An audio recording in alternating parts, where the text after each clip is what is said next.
Hey guys, tonight we stand under a sky that looks calm, innocent, and completely unaware it has been blamed for half of human anxiety.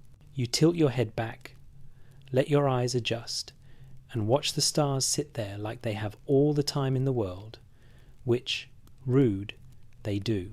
One bright point hangs near the horizon, and you feel that old itch, the one that says the universe is talking, even if it refuses to speak in a language you can screenshot. You probably won't survive this, in the dramatic sense that once the question starts, it refuses to let go, and your pillow will not appreciate your late-night theories. So, before you get comfortable, take a moment to like the video and subscribe, but only if you genuinely enjoy what I do here. While you are settling in, post your location and your local time in the comments, because I love picturing all of us scattered across the planet like sleepy little campfires. Now, dim the lights, maybe turn on a fan for that soft background hum, and let's ease into tonight's journey together.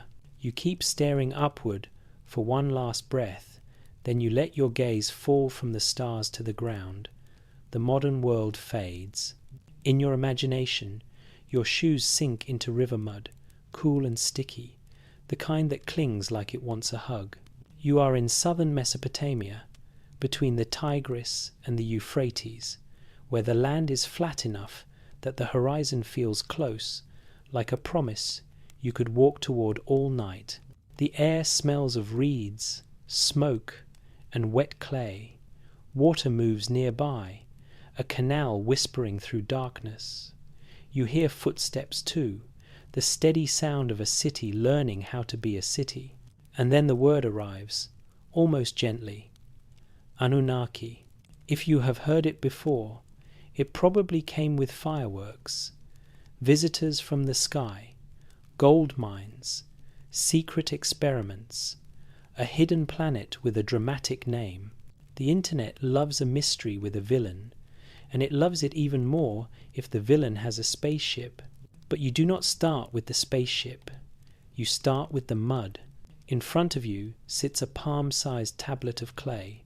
Someone pressed a sharpened reed into it again and again, leaving neat wedge marks. This is cuneiform, one of the earliest known writing systems. A mainstream historical fact is that the earliest cuneiform tablets appear in the late 4th millennium BCE, especially around places like Uruk, and many of them are not poetry. They are records, lists, rations, numbers, ancient administration, the original spreadsheet, but with worse back pain. You hold the tablet in your mind and tilt it toward the moonlight. The wedges look like tiny bird tracks, frozen in wet sand. Someone sat in heat and smoke and pressed meaning into mud, trusting that memory could live outside the skull. Joke number 1. Humanity's first written words are not "I love you." They are closer to 2 jars of barley. Do not lose them. This matters because once you can write, you can pin down gods. You can name them, give them family trees, assign them duties, and copy those arguments so they outlive the people who started them. Myth becomes portable. It can travel farther than a voice. You glance up at the night, and you notice how the sky keeps inserting itself. The planets wander, seasons shift, rivers rise and fall. When life depends on patterns, the heavens feel personal, like they are part of the conversation. Now you roll the word Anunnaki around in your head, slow and careful. In Mesopotamian traditions, the term shows up as a group of deities, but the meaning shifts with the text and the era. Sometimes it suggests an assembly of gods. Sometimes it leans toward underworld associations. It is not one single character with one neat job title. It is more like a divine category, a committee that somehow never adjourns. Joke number 2. Imagine immortals scheduling meetings. No wonder humans invent bedtime. Historians still argue whether the term originally points to a specific set of gods in early Sumerian thought, or whether later writers widen it and repurpose it in different ways. Translation adds another layer. Sometimes a name is less a label and more a doorway with fog on it. You take a slow step, feeling the mud, and you sense the human heartbeat underneath all of this. Canals must be cleared, grain must be stored, people must coordinate or suffer. Temples are sacred, yes, but they are also organized hubs where goods and labor get counted. Power shows up wearing a holy robe and carrying a ledger. So when myths hint that humans work for higher beings, you can feel why the theme sticks. You do not need aliens to understand it. You need sawbacks, long days, and leaders who claim the sky is on their side. Here is a quirky tidbit to keep the scene pleasantly odd. Beer is not just a party drink here. It is everyday nutrition. It shows up in rations and offerings, and it can be safer than questionable water. You picture workers receiving a beer allotment the way you receive a paycheck, and you realize civilization is being built on mud bricks, math, and mild buzz. Joke number 3. If your city runs on beer rations, you either invent writing or you forget who owes who by lunchtime. Your mind wanders to the modern fringe layer, because curiosity has a habit of waking up right when you want to sleep. Some alternative writers argue that the Anunnaki are not mythic gods at all, but literal extraterrestrial visitors who come to Earth, alter humans, and chase resources like gold. The idea is famous online and controversial because it leans on disputed translations and big imaginative leaps. You bring yourself back to the tablet, back to the wedge marks, back to the quiet miracle of recorded thought.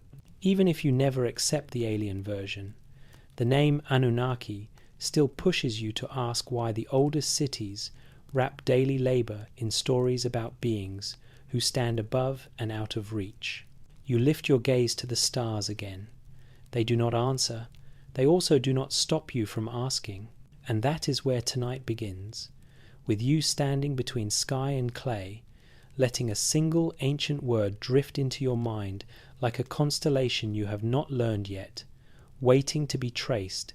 You start walking, and the city rises around you the way a shoreline rises out of fog. At first it is only shapes in the dim light, low walls made of mud brick, reed fences that sigh when the wind moves through them, and doorways cut into darkness like simple, patient mouths. Then you hear it, the hum of people close together, not a crowd roar, more like a hive that never fully sleeps. You are in a place that has decided it will not be a village anymore.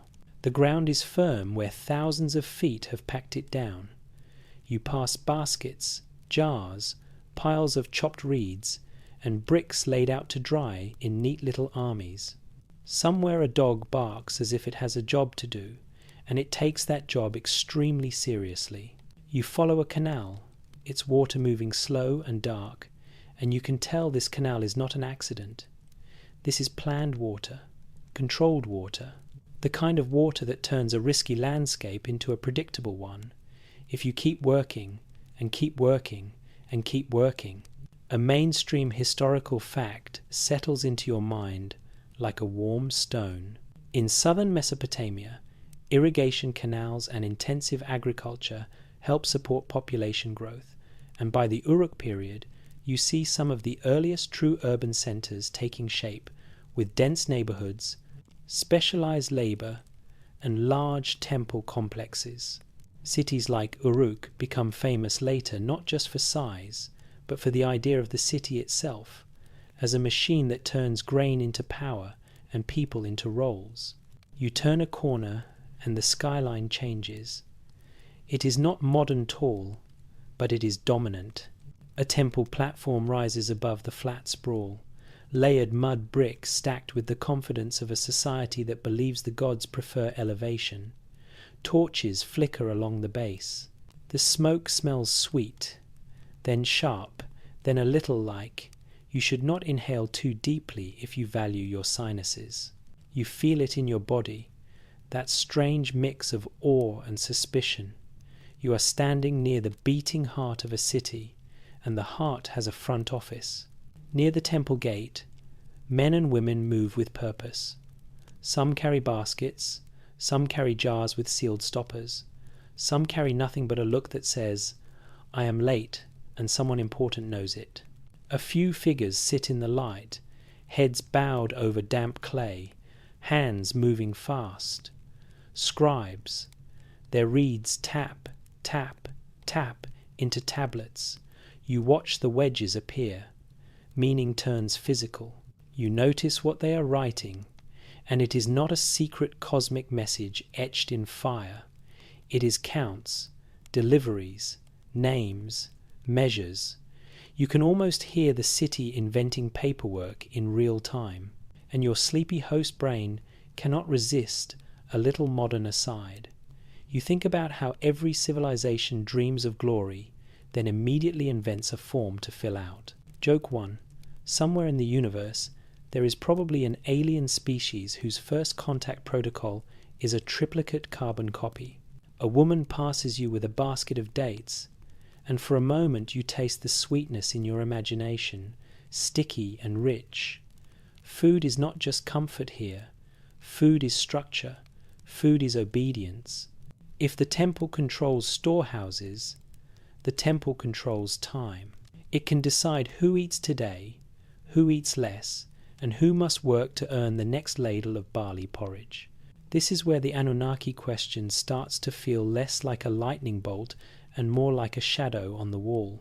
If your world is organized around a divine house, and that house speaks through priests and kings, then the line between spiritual order and social order gets thin enough to see through. You watch a group of workers line up. They receive portions, maybe grain, maybe oil, maybe beer. Yes, beer again, because this part of history loves a practical vibe. A quirky tidbit is that beer is so normal in daily life that it shows up as a ration and a staple, and people drink it through straws that filter out the gritty bits from fermentation. The straw is not a party accessory, it is quality control. Joke 2.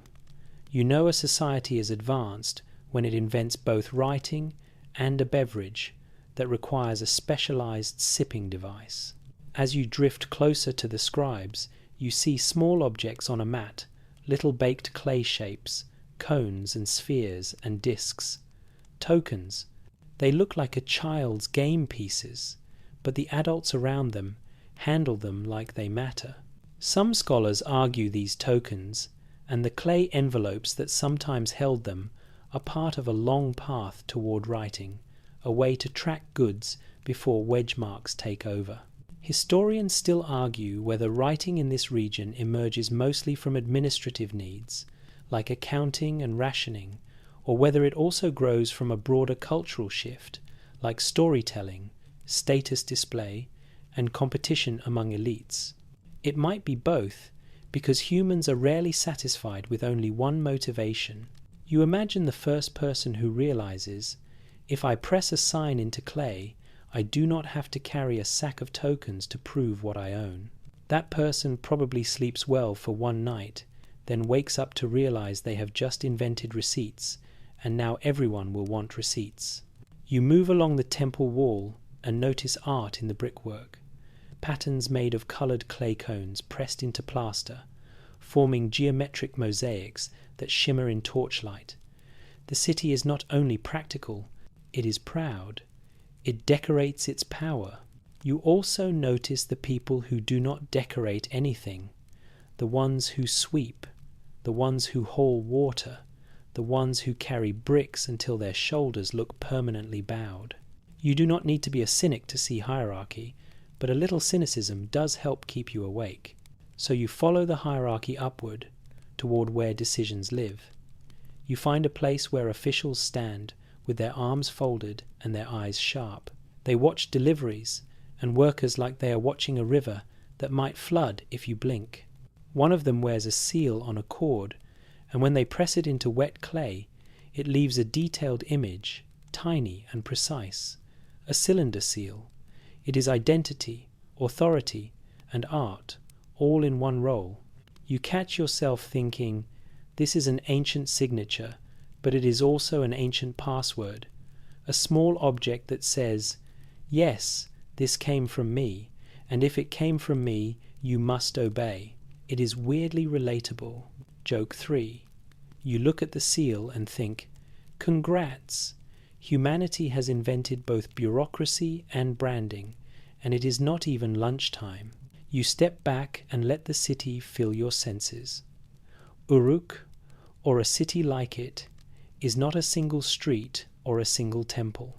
It is neighborhoods, workshops, markets, canals, and endless daily negotiations. It is clay dust on skin. It is smoke in the throat. It is the sound of grain being poured, the soft hiss of water, and the constant tapping of reeds on tablets, like rain that forgot how to fall. And now the Anunnaki idea shifts again. Maybe it is not only about beings from the sky. Maybe it is about how humans explain the weight of systems that feel bigger than any one person. When life is organized by powers you cannot see directly, you give those powers faces. You give them names, you call them gods, and sometimes you call them Anunnaki. You keep walking until the torchlight fades behind you, and the night air cools your cheeks. The stars are still there, the city is still there, and you can feel the quiet tension between them, like a string pulled tight, waiting to be plucked. You drift toward a courtyard where the noise changes. The labor sounds soften, and what replaces them feels more ceremonial. A low chant threads through the air, not loud, not dramatic, more like a steady rope of sound that keeps everyone anchored. Torches throw light onto plastered walls, and the shadows stretch long, making even ordinary people look like giants for a moment. This is where names matter. Inside the courtyard, a priest lifts a bowl of liquid that catches the firelight. The scent rises, oily and herbal, and your brain tries to identify it in modern terms. It smells like medicine you would respect, but not enjoy. The priest speaks, and the crowd bows their heads. You cannot catch every word, but you catch the rhythm. Praise, petition, agreement. The kind of language that makes the world feel organized, even if it is not. You step closer and notice a carved image on a wall, figures arranged in tidy rows. One looks human, one looks larger, wearing a horned crown, the old symbol of divinity in Mesopotamian art. The larger figure's posture says, I am not here to ask, I am here to be recognized. A mainstream historical fact settles in, calm and solid. In Mesopotamian iconography and texts, gods are often shown with horned headdresses, and temples serve as their houses, with offerings presented as if the divine presence is a real occupant who must be fed, honored, and kept in good standing. Religion is not separate from governance. It is woven into the city's daily function like reeds woven into a mat. Now you feel the word Anunnaki pressing closer, like a group arriving without footfalls. You are not dealing with one god, you are dealing with a divine society, a hierarchy of beings with jobs, rivalries, and opinions. They are not always gentle, and they are not always united, which is comforting in a weird way. Even the heavens cannot get everyone on the same group chat. You watch the ritual, then you shift your attention to the story behind it. The gods in this world are not abstract virtues floating in the sky. They are named powers, tied to natural forces, cities, and roles. Storms, fertility, rivers, war, wisdom, love. They are explanations, yes, but they are also personalities, the way humans like explanations best. You pick up one name like a stone and turn it in your palm. Anu, a sky god in later traditions, often associated with the highest level of the divine order. Then Enlil, tied to air, storm, and authority, sometimes portrayed as a heavy hitter in the divine lineup. Then Enki, the clever one in many tales, associated with water, craft, and tricky wisdom. Then Inanna, luminous and intense, love and war braided together, the kind of goddess who makes the room feel smaller when she enters. You are careful with these names in your mind, because you know the stories shift across centuries and across languages. Sumerian, Akkadian, Babylonian, Assyrian. Same landscape, changing tongues, changing politics, and changing ways of describing the sky. A quirky tidbit slips in here, like a little wink from the past. Some Mesopotamian rituals include fairly practical magic, like using specific plants, oils, and spoken formulas to ward off illness or bad luck. You can picture someone whispering a protective chant while also doing the ancient version of "Please let this rash stop being dramatic." Joke 1. You realize humanity has always been exactly the same.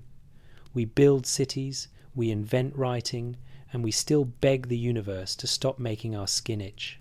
Now you bring the Anunnaki into focus. In some traditions, they are described as a group of gods, often connected to Anu, and sometimes contrasted with other divine groups. But the lines are not always crisp. The same term can be used differently depending on the text, the period, and the storyteller's goal. That is where the mystery expands, because modern readers want a single definition, and ancient cultures often prefer a flexible one. Historians still argue whether the Anunnaki concept is best understood as a specific fixed set of deities, or as a label that can shift to mean elite gods in general, or even underworld-related divine judges in certain contexts. The debate is not only about language, it is about how religion works in a society where every city has its own patron god, and power shifts as cities rise and fall. You look around and realize the gods are not only in the sky, they are in the street map. Each city claims a favorite divine protector, like a cosmic sponsor. If your city thrives, your god looks strong. If your city gets conquered, your god's reputation takes a hit. That is a lot of pressure for an immortal. Joke 2. You imagine a god checking the city's grain stores like a stressed manager checking quarterly earnings.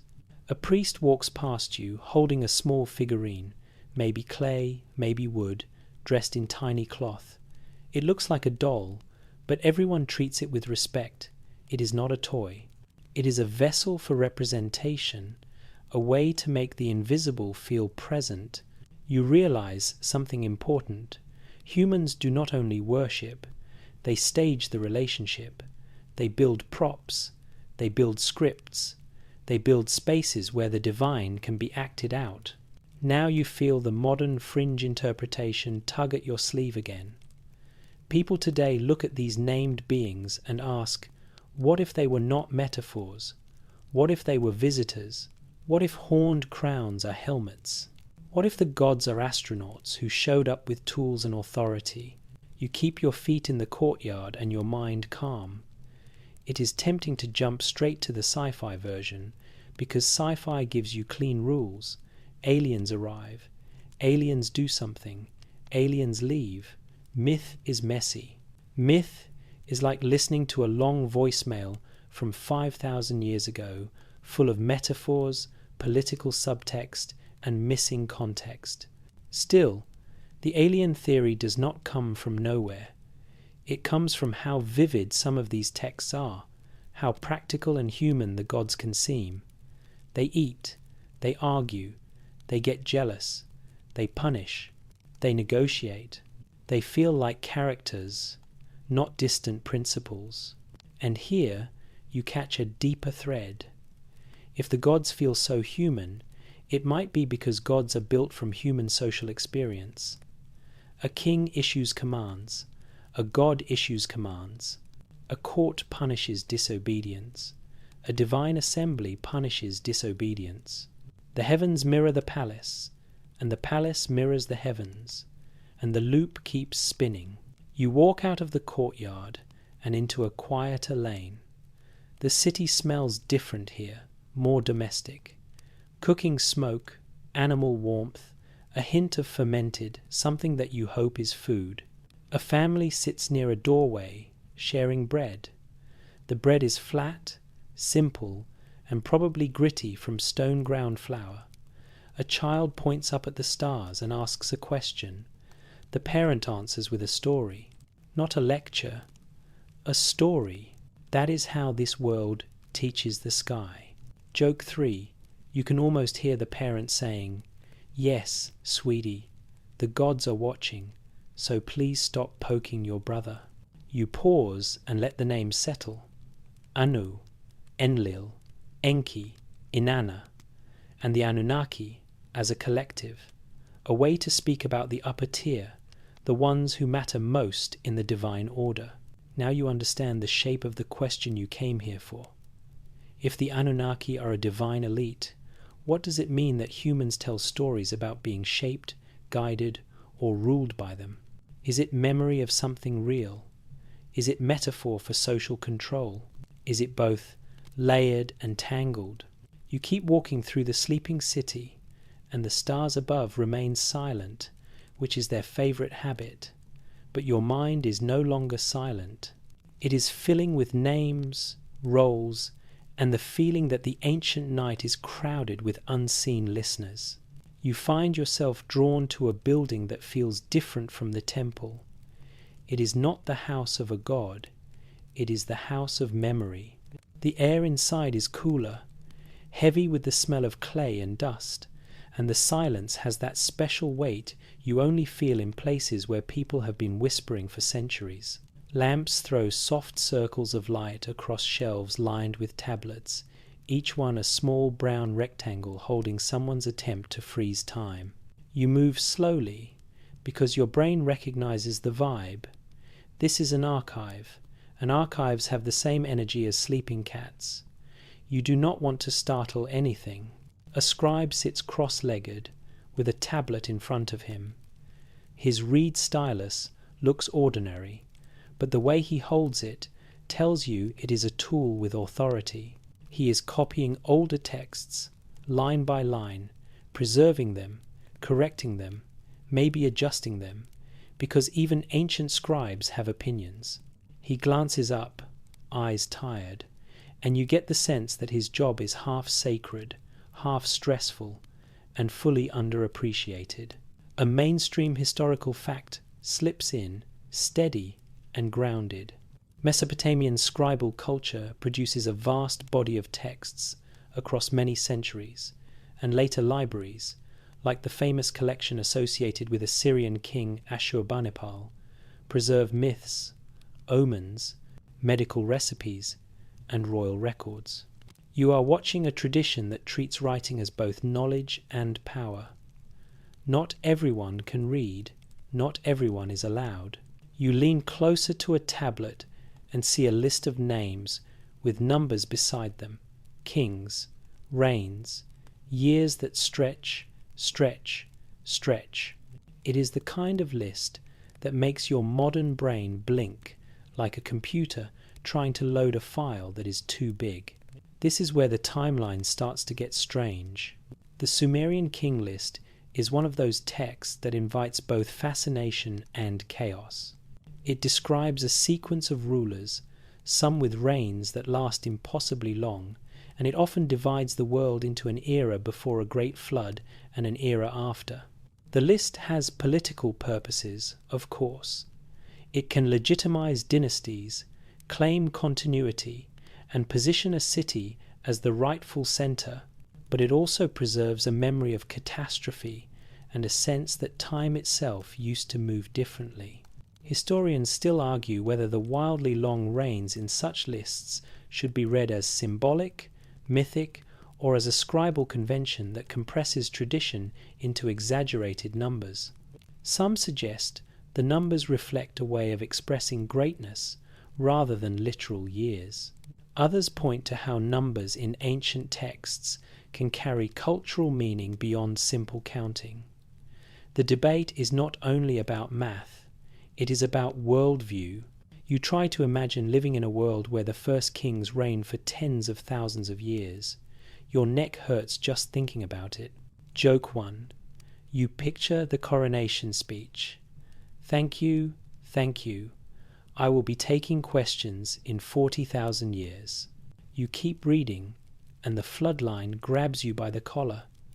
The idea of a world ending in water is not a small story here. It is a deep memory.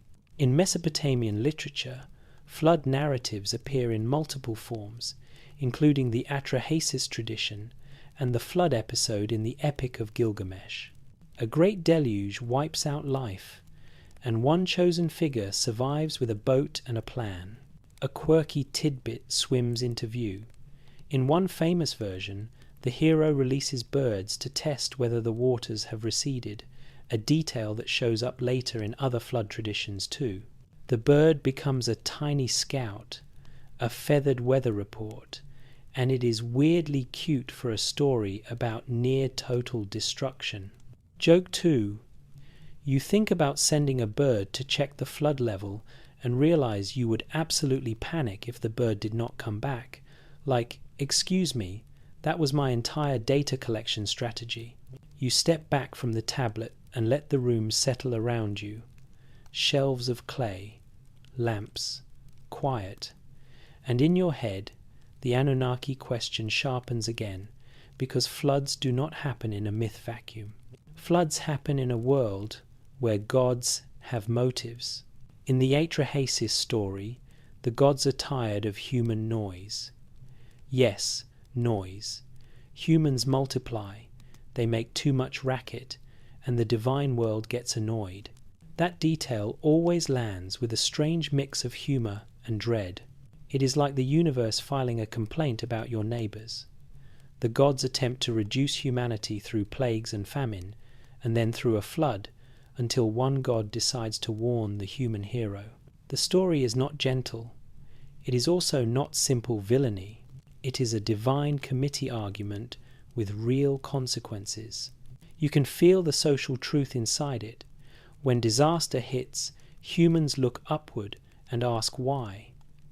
When systems feel overwhelming, humans imagine those systems as beings with moods. The flood becomes both an explanation and a warning. The world is fragile, and authority can be arbitrary. Now the Anunnaki connect to this in a way that feels like a quiet click. In some later traditions, Anunnaki are associated with underworld judgment, with the serious business of deciding fates. If you picture the flood as a cosmic decision, then a divine assembly makes sense. Somebody voted, somebody dissented, somebody sighed and said, fine. Historians still argue whether the flood story in Mesopotamia reflects memories of real catastrophic floods, perhaps local or regional disasters on the river plains, or whether it is primarily a mythic motif that spreads and adapts across cultures because it speaks to universal fears. The open debate matters because it shows you how myths can be anchored in real landscapes while still growing into symbolic towers. And here is where fringe interpretations love to camp out. Some modern speculators claim the flood was not only a natural disaster or a mythic narrative, but a deliberate reset imposed by powerful beings, possibly the Anunnaki, to control or restart humanity. In that view, the long rains and the floodline become evidence of an engineered timeline. You let that idea sit on the table without letting it take over the room. There is a difference between a story being meaningful and a story being a literal record of alien policy decisions. The careful part of your mind wants to sort, weigh, and test. You walk deeper into the archive and find another tablet, this one filled with omens. It lists signs in the sky, in animal behavior, in the shape of a liver, because yes, they read livers. Divination is a science here, in the sense that it is systematic. The sky is a text, the body is a text, the city is a text. Everything can be read. A mainstream historical fact you can hang on to is that Mesopotamian omen literature becomes extensive, with scholars interpreting celestial events and other signs as messages about political stability, harvests, and royal fate. It is an early form of pattern seeking, built on the assumption that the universe is communicative. Joke 3. You realize humans have always looked at random events and said, "This must be about me," and the universe has always replied with silence. But the tablets do not feel random. They feel like a mind trying to build a bridge between chaos and meaning. You trace a line with your imagination and think about the king list again, the flood line, the strange time spans, the sense that the world used to be different. The Anunnaki, in this environment, are not just characters, they are the scaffolding that holds the timeline together. They live at the edge of history and myth, the place where a list of kings can slide into legend without anyone blinking. You leave the archive with the smell of clay still in your nose. Outside, the night air is cooler, the city is quieter. Somewhere, water moves through a canal like a slow, steady pulse, and in your mind, time feels less reliable than it did when you started. A list of kings stretches into impossible years. A flood cuts the world into two. A divine assembly stands behind the curtain. You keep walking, not toward an answer yet, but toward the deeper question. When ancient people talk about gods shaping human fate, are they remembering power, explaining disaster, or whispering about something stranger? You step out beyond the tight lanes of the city until the buildings thin and the horizon opens up like a quiet exhale. The land here is wide and flat, with canals cutting through it like dark ribbons. Reed beds rustle, insects hum, and somewhere a frog delivers a short, confident speech to the night. Above it all, the sky stretches, enormous and steady, the one roof everyone shares, whether they asked for it or not. You find a low hill, or maybe just a raised bank, and you climb it until you can see the city behind you. A few torches still glow like embers. The temple platform stands as a dark shape against the stars, a human-made mountain. You turn your face upward again, because this is the section where the sky stops being scenery and starts being a system. A mainstream historical fact settles into place. Mesopotamian scholars become serious observers of the heavens, and later, Babylonian astronomers in particular develop detailed records of celestial movements, tracking the moon, planets, and eclipses with impressive consistency. This is not casual stargazing. This is data collection over generations, the kind that lets you predict patterns and attach meaning to them. You picture a priest, astronomer, or a scholar standing where you stand now, watching the moon's shape change night after night, counting days, noting when a bright planet rises before dawn. He is not doing it for romance. He is doing it because the sky is believed to speak, and because kings want to know what the sky is saying about their reign. You breathe in the night air and notice a faint smell of smoke carried from the city. It mixes with the damp scent of water and plants, and it feels like the universe is blending incense for you, very thoughtfully. Now you let your eyes pick out the wandering lights. The ancients noticed the difference. Most stars hold their positions relative to one another, but a handful move. Those movers, the planets, become special. They are not only objects, they are characters. They get linked to gods because it makes sense to attach a personality to a light that behaves differently than the rest. You can almost feel how this happens. At first, it is a practical note. That bright one is not where it was last week. Then it becomes a story. That bright one is traveling, so it must have intent. Then it becomes a relationship. That bright one's behavior must mean something for us. Historians still argue whether early Mesopotamian celestial interpretation is primarily a religious practice that gradually becomes more mathematical, or whether it is always both at once, with careful observation and sacred meaning intertwined from the start. The line between science and religion is not clean here, because for them, knowledge is a form of devotion. You stare at the moon and imagine the way eclipses feel to a society that reads the sky as an omen. An eclipse can look like the heavens swallowing a light. That is not subtle. That is a cosmic alarm bell. Later, Mesopotamian texts treat eclipses as potentially dangerous signs, especially for kings. Sometimes they even use substitute kings in ritual contexts, a temporary stand-in to absorb bad fate, which is both clever and slightly terrifying if you are the stand-in. A quirky tidbit emerges, perfectly weird and perfectly human. The idea of a substitute king ritual means someone, somewhere, got promoted into danger for a short time, like taking the universe's punch on behalf of the real boss. You imagine the job posting. Temporary king. Benefits include crown. Downsides include being blamed by the cosmos. Joke 1. You think about modern workplaces and realize we still do this. We just call it being the person who replies all to the angry email. You look back at the temple platform and notice how it aligns with the sky, how its height changes the way you see the horizon. Humans build up partly to feel closer to the divine, but also to see farther. A raised platform is a lookout. It makes the sky feel nearer and more readable. Now the Anunnaki question shifts into a new shape.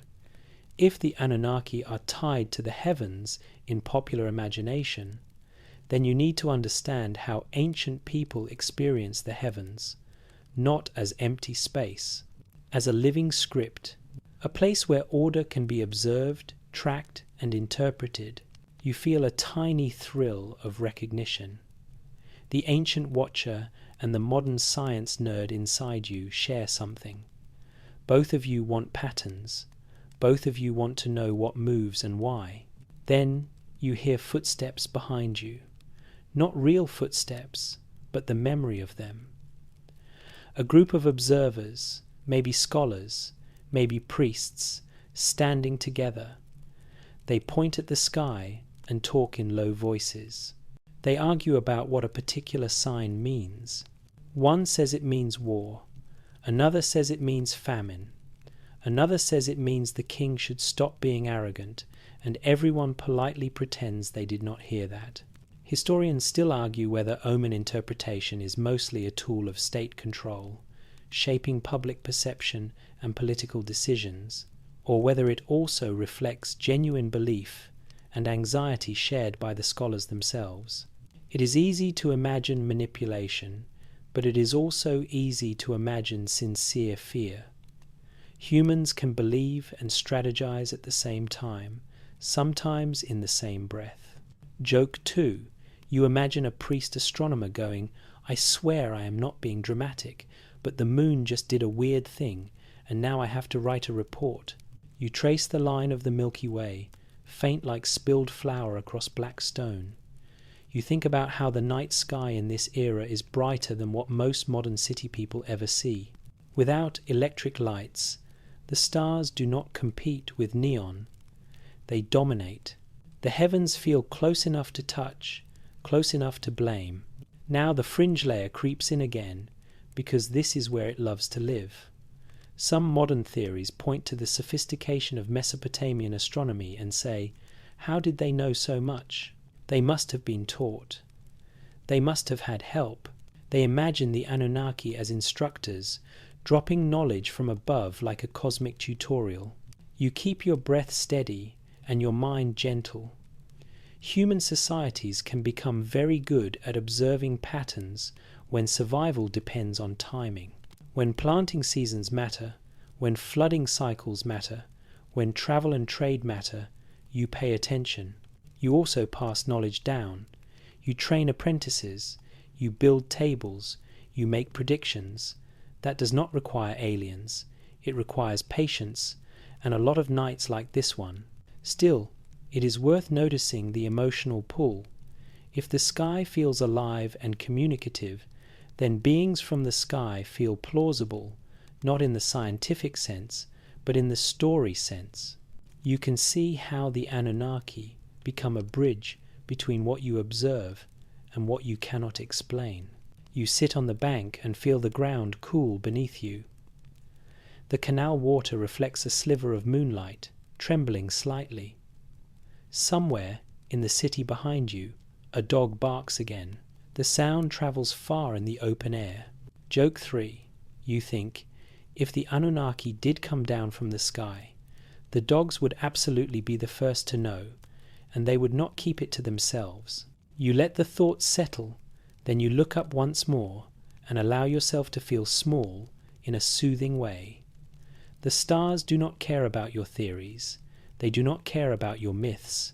They keep moving, keep shining, keep offering patterns and silence in equal measure. And you understand that in this world, the sky is not background. It is authority. It is calendar. It is threat. It is comfort. It is a message board with no customer support. You stand up, brush imaginary dust from your hands, and turn back toward the city lights. Your mind is filled with wandering planets and careful observers, with omens and predictions, with temples built to meet the horizon. The Anunnaki are still not a spaceship crew in your story. They are a name that hovers at the edge of the sky, tied to the way humans learn to read the darkness above them. You walk back into the city, with the sky still clinging to your thoughts, like starlight stuck in your eyelashes. The lanes feel narrower now, as if the buildings have leaned in closer while you were away, listening to whatever you were thinking. You pass sleeping doorways, quiet courtyards, and a few late workers moving like shadows. Somewhere a baby cries for a moment, then settles, the sound softening into the night like a wave that decides not to break. You follow the scent of cooking, faint and lingering, until you reach a spot where a small fire still burns. A woman crouches beside it, stirring something thick in a pot. The steam smells like grain and herbs. She glances up, sees you as just another passerby in a world full of passers-by, and goes back to her work. This is the human side of the city, the side that makes the divine stories feel personal, because this is the section where the creation talk starts. Not the science lab version, the story version, the one that answers the question people ask when they have been hauling bricks all day and their shoulders feel like they belong to someone else. Why are we here? Who decided this? And why does it always feel like work? A mainstream historical fact arrives with a quiet thump, like a tablet placed on a table. In Mesopotamian literature, there are multiple creation and origin stories, including the Atrahasis tradition and other myths where gods create humans through a mixture of clay and a divine element, often to take on labor that the gods either cannot or do not want to do. The details vary across texts and eras, but the theme of humans being made to serve a purpose shows up again and again. You sit on the edge of a low wall and let that sink in. Clay. Of course it is clay. This whole world is built from clay. Bricks, tablets, figurines, seals. When you live on a floodplain and your most reliable building material is mud, your imagination naturally gives mud a starring role in the making of people. You can almost hear someone saying, "We are made of the same stuff as our houses," which is both poetic and slightly depressing if your house leaks. Joke 1, you think, if humans are made from clay, it explains why we crack under pressure and then spend years in therapy trying to get reglazed. In the Atrahasis story, the gods are divided between the high gods and the labouring gods. The labouring gods get tired of digging canals and maintaining the world, and they revolt. The solution is to make humans to do the work instead. A divine sacrifice or a divine mixture is used, and humans are formed, given life, and assigned the job of keeping the world running through labour and offerings. This is where the Anunnaki question becomes sharp, because the Anunnaki are often positioned as part of the divine order that benefits from this arrangement. If humans are created to serve, then someone is being served. Someone gets the offerings. Someone gets the temples. Someone gets the respect. Historians still argue whether these labor-focused creation stories should be read mainly as reflections of social reality, with human work mirroring the work expected by elites and institutions, or whether they preserve older religious ideas about reciprocity between humans and gods, where offerings are not just exploitation but a mutual maintenance of cosmic order. The debate is important because it changes the emotional flavor of the myth. Is it a complaint? Is it a contract? Is it both? You watch a man nearby shaping a brick mold, pressing wet clay into a frame, smoothing it with practiced hands. His arms move automatically. He has done this so many times that his body probably dreams in rectangles. You imagine him hearing the creation story and thinking, yeah, that tracks. Somebody made me for work. That is exactly how my day feels. But then you notice something else. In some versions, the god Enki is the one who helps humans, who pushes for their creation, who offers clever solutions. Enki is not purely a boss. He is a fixer, a helper, sometimes a trickster who bends rules to save people from harsher divine decisions. The divine world is not a single mood, it is politics. A quirky tidbit slips into the firelight. Mesopotamian myths sometimes include surprisingly domestic details, like gods eating bread, drinking beer, or complaining about conditions. The divine beings can feel like a family with too much power and not enough emotional regulation. It is funny and unsettling at the same time. Joke 2. You picture a god sighing dramatically and saying, "I cannot believe I have to dig another canal," and then you realize you have said the same thing about doing dishes. Now you can feel why modern fringe writers love this section of the myth landscape. Clay plus divine element, creation for labor, a specific act of making humans. It sounds, to some ears, like engineering, like a deliberate project, like, say, genetic modification. They take the ancient imagery and translate it into modern terms. Clay becomes raw biological material. Divine blood becomes alien DNA. The workshop becomes a lab. The purpose becomes a workforce. You do not reject the idea outright in an emotional way. You just hold it like an object and examine it. What is the evidence? What is the language? What is the cultural context? Ancient people use clay imagery because it is what they know. They describe life as breath, because breath is what they feel leave the body at death. They use blood because blood is a visible sign of life. These are natural metaphors. Historians still argue whether ancient creation narratives preserve memories of specific rituals and social practices like temple labor organization and sacrificial symbolism, or whether they are primarily theological explanations that evolve to fit changing political landscapes. Either way, the stories do not sit still. They adapt. You stand and walk toward the canal again, where moonlight glints on the water. You think about labor. You think about purpose. You think about what it does to a human mind to be told you exist to serve beings you cannot see. That psychological weight is real, even if the beings are mythic. When you grow up in a world where the gods own the temple, and the temple owns the grain, and the grain owns your stomach, the gods feel as real as hunger. And yet the story is not only bleak, there is also a sense of meaning. If humans maintain the world, then humans matter. If offerings keep cosmic order, then your small actions have cosmic impact. That is a comforting thought at night, when the stars feel too big. Joke 3. You imagine telling your exhausted self, yes, you are tired, but your barley offering is holding the universe together, and you think, wow, motivation culture was invented a long time ago. You pause near a shrine where a tiny lamp burns. Someone has left a small offering, maybe a piece of bread, maybe a handful of dates. The gesture is simple. It says, "I remember you, unseen power. Please remember me." You feel the creation story shifting in your mind from a dramatic myth to a quiet explanation for daily life. Clay people in a clay city, serving a divine order that mirrors their own hierarchies. Whether you read that as metaphor, theology, or something stranger, it still touches the same nerve. Humans crave an origin that explains both their suffering and their significance.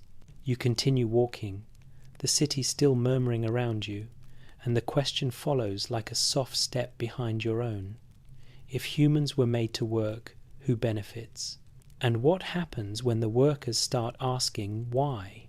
You wake into a new kind of noise, the morning noise that is not loud yet, but full of intent. The city is stretching its limbs.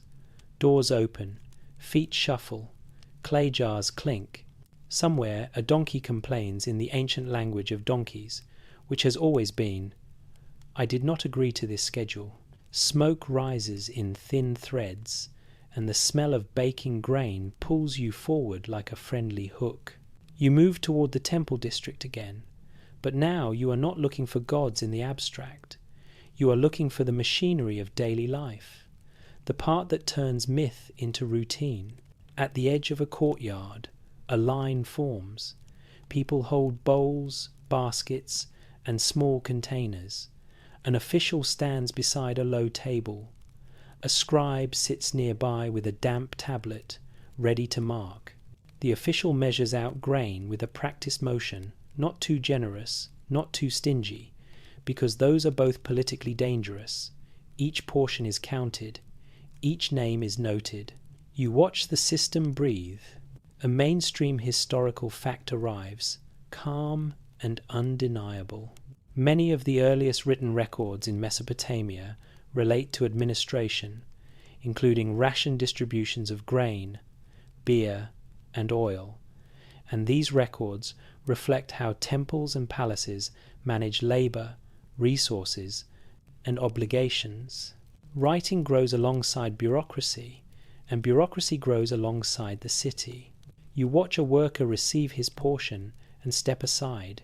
He does not look grateful, he looks resigned. This is not a gift. This is a transaction inside a system that owns his time. He will spend the day digging, hauling, building, or tending, and the ration is the return. You lean in and listen to the scribe muttering numbers under his breath. The sounds are clipped, repetitive. He presses the reed into clay, and you see the wedge marks appear. You think about the power of those wedges. A tablet can freeze a debt. A tablet can freeze a promise. A tablet can freeze a person's identity into an official record. Joke 1. You glance at the scribe and think, "Congratulations, you have invented both accountability and paperwork, and you will regret it forever." The temple complex hums with activity. You see storage rooms where jars and baskets are stacked. You see people weighing and sealing containers. You see a man rolling a cylinder seal across wet clay to mark a shipment as official.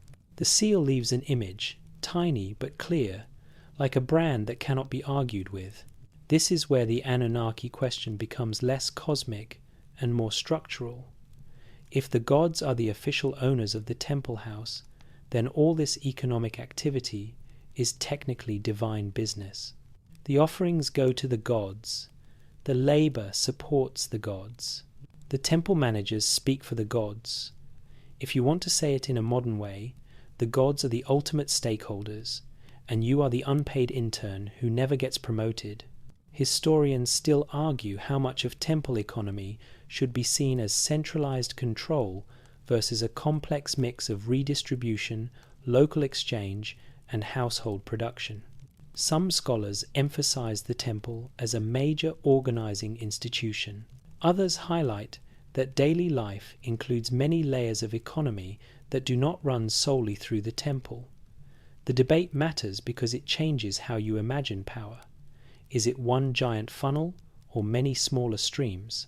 You walk past a workshop where artisans work with intense focus. A man shapes copper, a woman weaves, someone cuts stone, someone polishes a shell until it shines. This is specialization. The city is not only farmers, it is craftspeople, managers, scribes, priests, and laborers all nested together. The world is becoming complicated. A quirky tidbit slips in, surprisingly sweet. Some ancient tablets include school exercises for scribes, including practice signs and repetitive lines. You can almost see a young apprentice groaning as he copies sign after sign, his hand cramping, his teacher hovering like a hawk. The human experience of school stress is apparently timeless. Joke 2. You think, imagine failing your homework when the homework is literally wet clay, and your teacher can just point at the mistake forever. You keep walking and notice how the temple is not just a building, it is a social engine. It organizes labor gangs. It stores surplus. It sponsors rituals that keep everyone emotionally aligned. It defines calendars and festivals, which means it defines when people work and when they rest. If you control the schedule, you control the nervous system of the city. You pass a group of men carrying reeds. They head toward the canal, ready to reinforce banks and clear silt. Irrigation is not a one-time project. It is constant maintenance. Without it, fields dry. Crops fail. Hunger follows.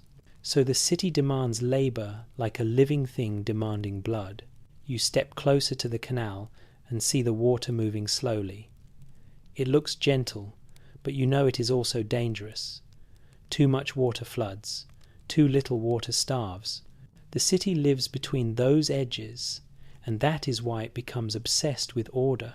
Now you feel the Anunnaki story in a new way. Creation myths say humans are made to do the work. Here, you see what that work looks like in practice. Canals, bricks, rations, records. The myth maps onto the daily grind so neatly it almost hurts. And the fringe interpretation tries again to slip a different map over the same landscape. Some modern voices claim the temple economy is not just human bureaucracy. They suggest it is evidence of an imposed system, a design structure meant to extract value from humans for the benefit of non-human rulers. The Anunnaki become administrators, not just gods. You breathe slowly and keep your feet on the ground. Systems can feel imposed even when humans build them themselves. Hierarchies grow because they work for someone. Institutions develop because they solve problems, then create new ones. A temple can be both a sacred center and a practical warehouse. It can be both spiritual comfort and economic leverage. Historians still argue whether early state formation in Mesopotamia is driven more by environmental pressures, like managing irrigation and surplus, or by social competition, like elites organizing labor to build monuments and gain prestige. The truth might be tangled. Humans manage water, and humans also compete, and both forces can build a city. You stand in the shade of a wall and watch a priest walk by. He wears clean cloth. He does not carry bricks. He carries authority. People glance at him with a mix of respect and caution. He is a human who speaks for gods, and that makes him powerful. Joke 3, you think. Being a messenger for the divine is the ultimate way to win an argument, because you cannot exactly ask the sky for customer support. A young boy runs past you, barefoot, carrying a small jug. He dodges around adults with practiced skill, like he has learned the traffic rules of the courtyard. He is part of the system too, even if no one calls it that. He will grow into a role, maybe laborer, maybe scribe, maybe soldier, maybe priest, if his family has the right connections. The city shapes him the way wet clay shapes under a firm hand. You watch him disappear into the crowd, and you feel the question tighten again. If the Anunnaki are the gods at the top of this worldview, then what they did to humans might not be a single dramatic event. It might be the slow creation of a structure where humans learn to see their labor as sacred duty, their obedience as cosmic alignment, their rulers as divine intermediaries. You turn away from the rations line and continue walking, listening to the tapping of reeds on clay, the murmur of officials, and the soft shuffle of workers heading to their tasks. It is morning, and the city is awake, and the machinery is running. You follow the smell of hot metal before you see it. It is sharp, dry, and slightly sweet, like the air itself is being toasted. The lane narrows, and then opens into a workshop yard where a furnace glows behind a low wall. The light is the color of an angry sunset, pulsing as someone feeds charcoal into its mouth. A man wipes sweat from his brow with the back of his wrist, leaving a dark streak of ash. He leans in with tongs and pulls out something small and bright, a bead of heat that will cool into a tool, a pin, or a piece of jewelry that makes somebody feel important. This is where the gold thread enters the story, not as a spaceship rumor, but as a real thing humans chase with very human hunger. A mainstream historical fact sits down beside you like a patient teacher. Mesopotamia has limited local sources of many key materials, especially metal ores and luxury stones, so long-distance trade networks develop early, bringing in copper, tin, silver, gold, and stones like lapis lazuli from distant regions. You can feel that reality in the workshop. A city built on mud still wants metal, and it will reach far to get it. You watch a tray of finished items laid out on a mat. Copper blades, small rings, maybe an inlaid ornament, nothing flashy, but everything valuable. Metal is magic to the eye. It holds shape, it cuts, it shines, it lasts. In a world where most things rot or crumble, metal feels like a promise. Then you see it. A thin strip of gold, hammered flat, catching the light even in shade. It is soft and stubborn at the same time, the kind of material that does not rust and does not apologize. Someone will press it onto wood or cloth, or wrap it around a symbol of authority. In a city like this, gold is not for buying bread. Gold is for saying, I am close to the gods, or at least close to the people who speak for them. Joke 1. You realize gold is basically ancient social media. It exists to make sure everyone knows you are doing great, even if your house is still a mud brick box. You lean closer and notice the artisan's hands. They are scarred, the skin thickened. The glitter belongs to the elite, but the heat belongs to the worker. That pattern feels familiar in any era.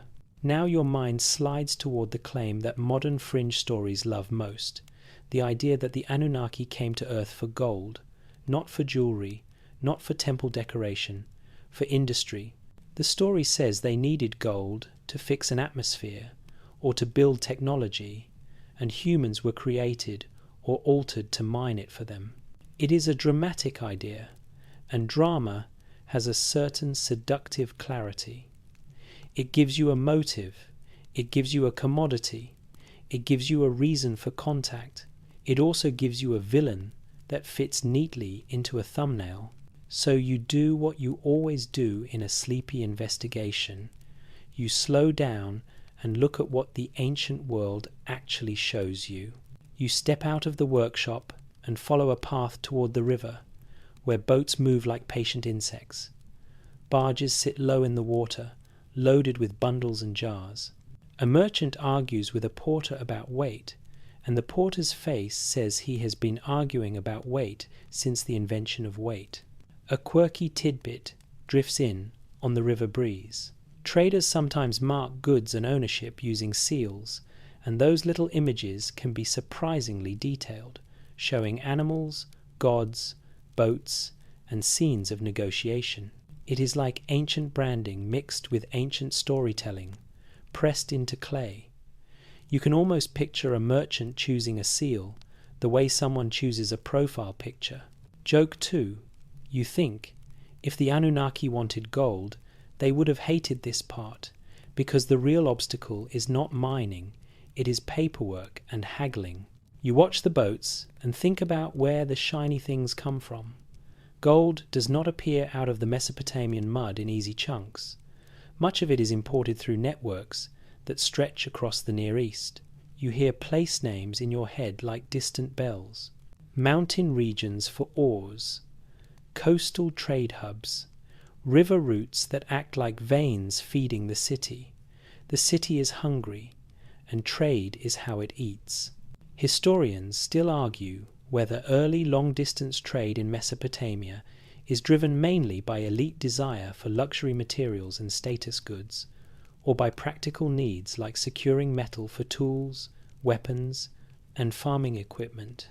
The answer matters because it changes the mood of the story. Is the engine of expansion vanity, survival, or a messy mixture of both?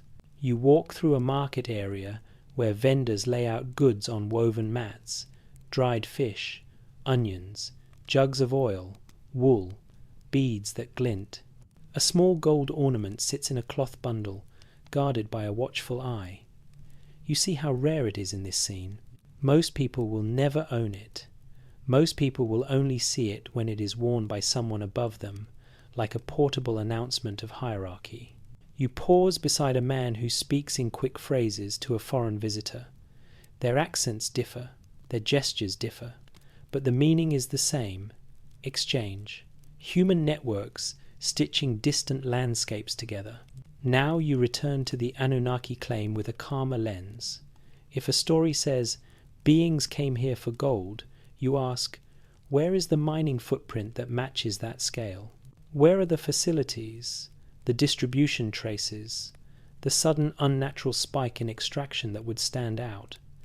Ancient mining exists, yes, and humans mine and smelt metals for thousands of years. But the specific image of industrial-level gold extraction for non-human needs is not something you can point to cleanly in the mainstream archaeological record of Mesopotamia. What you can point to is trade, elite consumption, and the steady human habit of turning rare materials into social power. That does not stop the fringe interpretation from having emotional force. The reason it sticks is that gold is a perfect symbol. It is precious, it is durable, it is desired. It is the kind of thing you can imagine starting a war or inspiring a journey across deserts. If you want a single word that captures greed, awe, and obsession, gold does the job. You walk toward a temple storeroom where offerings are kept. Inside, you imagine glints of precious items held back for ritual moments. Gold leaf on a sacred object, a small gold bead sewn into cloth, not to be used, but to be seen by the divine, or by the humans who represent the divine. In a mythic sense, this is where the Anunnaki connection becomes interesting. If humans believe gods value precious materials, then humans will channel their labor toward acquiring those materials, even if it means risking travel, conflict, and long supply chains. The gods do not need to personally dig in a mine for their preferences to reshape human behavior. The belief alone is enough. Joke 3. You realize this is the oldest marketing strategy. Convince people the heavens want something shiny, and watch the economy rearrange itself. You stand in the shade and let the heat of the day press against your skin.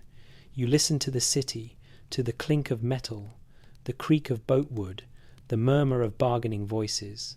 Gold in this world is not a sci-fi fuel source. It is a social amplifier. It turns power louder. It makes the already important look untouchable. And yet, the question still breathes. If the Anunnaki are a divine elite in these traditions, what did they do to humans? One answer could be simple and unsettling. They gave human desire a sacred target. They wrapped status in celestial approval. They made the chase for rare things feel like devotion. You keep walking, and the gold thread stays in your mind, thin but unbreakable, catching light whenever you turn your head just right. You drift into a quieter district where the city's noise becomes softer, like someone turned the volume down out of respect. The buildings here are still mud brick, but the walls are smoother, the doorways wider, the courtyards more carefully kept. A guard stands near an entrance with a spear held upright, not threatening, just present, like a living sign that says, "Not everyone belongs everywhere." Inside a courtyard, you see a family gathered around a low table. Their clothing looks cleaner, their hands look less worn. A child plays with a carved figurine, and the figurine is not a simple lump of clay. It has detail. Someone paid for that detail. Someone had time for that detail. You feel the gap between classes without anyone having to explain it to you. And it is here, in the soft glow of comfort, that bloodlines start to matter. A mainstream historical fact settles in. In Mesopotamian societies, kingship becomes a central institution, with rulers claiming legitimacy through divine favor, temple support, and sometimes through genealogical traditions that tie their line to revered ancestors. Royal inscriptions and art often emphasize that the king is chosen by the gods and responsible for maintaining order, justice, and proper ritual. You watch a servant pour water into a basin. The water is clean enough to reflect torchlight. The people at the table speak calmly, as if tomorrow is predictable for them. And then you notice a necklace, small but distinct, with beads that catch the light. A sign of status, a portable boundary. You think about the phrase that shows up in royal language again and again in different forms. Chosen. The gods chose me. The gods love my city. The gods support my reign. It is a powerful claim because it turns political authority into cosmic fact. If you disagree, you are not just disloyal, you are unaligned with the universe. Now, the Anunnaki question twists into a new shape. If the Anunnaki are part of the divine elite, then divine favor becomes the currency that buys obedience. And the most effective way to keep that currency in the family is to say it runs in the blood. You step closer to a wall where a carved relief shows a ruler standing before a larger divine figure. The ruler's posture is respectful, but there is also confidence in his stance. He is not only a servant, he is a partner in the cosmic arrangement. A quirky tidbit slips in, and it is the kind of detail that makes you smile even while it makes you uneasy. Kings in Mesopotamia sometimes present themselves as shepherds of the people, which sounds gentle until you remember a shepherd also decides where the flock goes when it eats and what happens to any sheep that tries to become an independent thinker. It is a sweet metaphor with sharp edges. Joke 1, you think. Nothing says loving leadership like being compared to someone who owns a staff and a very strong opinion about where you should stand. Now you walk out of the courtyard and toward a small shrine built into a wall.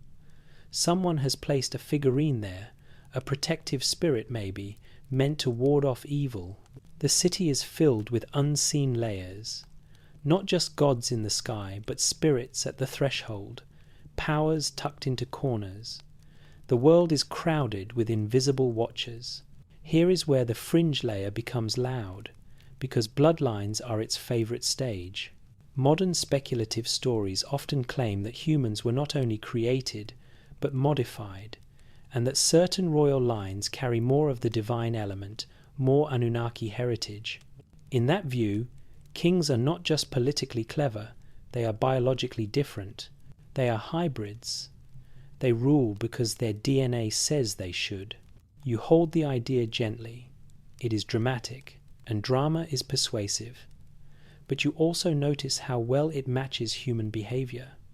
Elites love stories that make their privilege feel natural. If you want a stable hierarchy, you do not say, "I rule because I have more soldiers." You say, "I rule because the universe built me for it." Historians still argue how much early kingship is rooted in practical leadership, like organizing labor and warfare, versus ritual authority, like maintaining temple relationships and divine favor. They also debate how kingship changes over time, becoming more centralized, more militarized, or more ideologically elaborate depending on the era. The key point is that legitimacy is always being crafted. It is not a natural substance. It is a story reinforced by power. You walk into a scribal school area and see young students practicing signs. Their hands are clumsy compared to a master, but their eyes are sharp. They copy lists of words and phrases, learning the building blocks of the system. Literacy is not just education, it is access. It is a gate. You think about what it means if only a small group can read the tablets that define taxes, rations, debts, and laws. That group becomes a priesthood of knowledge, even if they are not priests. They become interpreters of reality. Joke 2. You imagine a scribe saying, "Trust me, this tablet definitely says you owe the temple 5 extra jars of barley," and you realize misinformation is older than you thought. In a corner, you notice a small clay tablet with a practice line that repeats a phrase about obedience or order. You cannot read it directly, but you can feel its purpose. Training minds to fit the system, teaching children the language of hierarchy. Now you bring the bloodline question back to the Anunnaki in a more grounded way. Even without literal alien genetics, the idea of divine ancestry shapes humans deeply. It changes how people see themselves. It turns social class into destiny. It tells a poor laborer, "You were born to carry bricks." It tells a king, "You were born to carry the cosmos on your shoulders, conveniently while sitting on a throne." A mainstream historical anchor keeps you steady here. Mesopotamian kings often commission inscriptions describing their building projects, military victories, and piety, presenting themselves as essential mediators between gods and people. These texts are propaganda in the neutral sense. They spread a message designed to maintain order and loyalty. You walk past a building where a musician plucks a lyre. The sound is soft, looping, like a lullaby with a spine. Music drifts across the street, and you imagine a royal hall where such music plays while decisions are made. Somewhere inside, people argue about land, labor, and tribute. Outside, people haul water and hope their children survive the next fever. A quirky tidbit arrives like a small candle in the dark.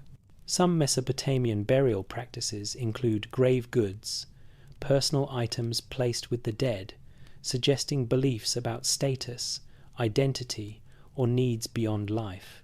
Even in death, social difference can follow you like a shadow. Joke 3. You think, imagine the afterlife having dress codes and your ancestors judging your jewelry choices. You pause under the night sky again. The stars are bright, indifferent, and oddly calming. You realize bloodline myths are not only about control, they are also about comfort. If you are a king, divine ancestry relieves anxiety. If you are a subject, believing your ruler is chosen can make the world feel stable, even if it is unfair. And that is the quiet power of the Anunnaki idea in this section. Whether they are gods, symbols, or imagined visitors, the concept of a higher order reshapes human identity from the inside. It teaches humans to measure themselves against a divine standard, to organize society around inherited legitimacy, to accept that some people are closer to the sky by birth. You keep walking through the district, listening to softer footsteps, passing guarded doors, feeling the weight of lineage in the air like perfume you cannot avoid. The city is not only built from clay, it is built from stories about blood. You step into a room that smells like wet clay and old reeds, and the sound you hear is small but relentless. Tap, press, scratch, tap again. It is the sound of writing being born over and over, every day, until the city can no longer imagine itself without it. A row of students sits on the floor with tablets on their knees. Their hair is messy, their faces serious, and their hands move with the careful tension of people trying not to mess up in front of someone who absolutely will notice. A teacher walks behind them, posture straight, eyes sharp. He does not need to shout. The threat of correction is enough. You watch one student press a wedge too deeply. The clay buckles, his shoulders tighten. He smooths it out, tries again, and the sign looks better. The teacher nods once, which in this universe is basically a standing ovation. A mainstream historical fact settles in, practical and clear. Cuneiform begins as a system for accounting and administration, but it expands to record literature, laws, letters, prayers, and scientific observation. Over time, scribal schools develop, training students through repetitive exercises, sign lists, and copied texts. Literacy becomes specialized knowledge, and specialized knowledge becomes authority. You glance around at the walls. There are baskets of clay lumps ready to be shaped into tablets. There are stacks of dried practice pieces. There is a small collection of model texts, the ones students copy again and again until the signs live in their muscles. This is not only education, it is a pipeline into power, and you can feel why this matters for the Anunnaki question, because writing changes what a god can be. Before writing, a story shifts with each voice. After writing, the story hardens. Names become standardized. Roles become official. A divine hierarchy becomes printable. You take a tablet in your imagination and run your finger along the wedge marks. You realize these signs are not only words, they are tools. They can summon obligations. They can assign labor. They can define ownership. They can declare a king's legitimacy. They can label a person as debtor or free. Writing is a technology of reality. Joke one, you think. This is the first time in history where someone can lose an argument because the clay says so. The teacher points to a line and speaks a short phrase. The students repeat it. You cannot hear every word, but you can feel the rhythm of instruction. The repetition is almost hypnotic, perfect for a sleepy mind, except you are also noticing the darker edge. When a system teaches children to think in its categories, it does not need chains as often. The categories become the chains. Now you step outside into the sunlight and walk toward a marketplace. On a wall, someone has pressed a notice into clay, a public record of a transaction or an announcement. You watch people glance at it. Most cannot read it. They rely on someone else to interpret it. A scribe, a priest, an official, meaning travels through gatekeepers. Historians still argue about how widespread basic literacy might have been in different Mesopotamian contexts. Some suggest it remains tightly controlled among elites and scribes. Others point out that practical familiarity with marks and seals might be broader than full literacy, and that different degrees of literacy could exist. The debate matters because it changes how you imagine common people interacting with the system. Are they fully outside it, or partially fluent in its symbols? You turn down a lane and hear a different kind of teaching, less formal. A father speaks to his son about numbers, about measures of grain and oil. The son repeats the numbers, proud and eager. Even without full literacy, numeracy, and practical measurement matter. A city runs on counting. A quirky tidbit slips in like a playful pebble. Some cuneiform signs evolve from pictures into abstract wedges, which means early writing starts out looking like little drawings and ends up looking like tiny bird tracks. It is like watching an emoji turn into a legal document over a few centuries. Joke 2. You imagine a future archaeologist finding your texts and saying, "The ancient people communicated through little yellow faces, clearly a sacred tradition." Now you bring your attention back to the Anunnaki question with a sharper tool. If the Anunnaki are part of the divine order, writing is one way that order becomes stable. Priests and scribes record rituals, hymns, and myths. They categorize gods. They preserve certain versions of stories while leaving others to fade. In that sense, writing shapes the divine as much as the divine shapes writing. The gods become what the texts say they are, and the texts are written by humans inside institutions. The fringe interpretation sees this and leans in. It says, what if writing is not just human invention? What if it is a gift? What if the Anunnaki taught humans to write as a control system, a way to manage labor, laws, and belief? It points to the suddenness of early writing and the sophistication of later scribal culture as signs of outside influence. You breathe slowly and let your mind stay gentle. Humans invent writing in multiple places because humans run into the same problem. Memory breaks, and society grows too complex to keep everything in heads and mouths. When trade expands, when rations must be tracked, when debts must be enforced, writing is a practical solution. A reed pressed into clay is not a miracle, it is a hack. Still, the emotional idea has weight. Writing does change the human mind. It externalizes thought. It makes the invisible visible. It makes a god's name more permanent. It makes a law less negotiable. Historians still argue about how writing changes cognition and social structure. Does it create more abstract thinking? Does it centralize authority? Does it reduce the flexibility of oral tradition? The answers vary, but the overall effect is clear. Once you can record, you can standardize. And once you can standardize, you can govern at scale. You walk into a public square where an official reads from a tablet to a small crowd. People listen carefully. The official's voice is calm and confident. The crowd nods because the tablet is seen as trustworthy. The clay is a witness. A document cannot forget. Joke 3, you think. A tablet is basically an ancient screenshot, except you cannot delete it, and that is probably healthier for society. Honestly, you stand at the edge of the crowd and watch faces. Some look hopeful, some look anxious, some look bored, which is comforting, because boredom is the sign of normal life.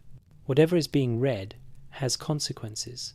Taxes, rules, court decisions, land boundaries. The city's invisible lines become visible through writing. And here is where the Anunnaki theme becomes quietly powerful again. If humans believe their laws and rulers are backed by gods, then writing becomes a sacred channel. The wedge marks are not only information, they are legitimacy. They are the physical form of order, a way to make the invisible agreement between sky and city feel solid. You leave the square and walk toward the temple again, hearing the tap of styluses behind you like a heartbeat. The city is alive with writing. The stories of gods, the records of labor, the declarations of kings, all pressed into clay. Whatever the Anunnaki were in the ancient imagination, writing is one of the tools that lets their presence linger. A spoken myth can fade. A tablet can outlast an empire. You walk toward the biggest shape on the horizon, the structure that makes every smaller building look like it is whispering. The ziggurat rises in stacked tiers, a man-made hill with edges so straight they feel like a challenge to nature. From a distance, it looks calm. Up close, it feels like a statement. Humans are not satisfied with flat ground. Humans want to climb. The steps are wide, worn by feet and time. You place your foot on the first one, and feel the grit of baked mud brick under your sole.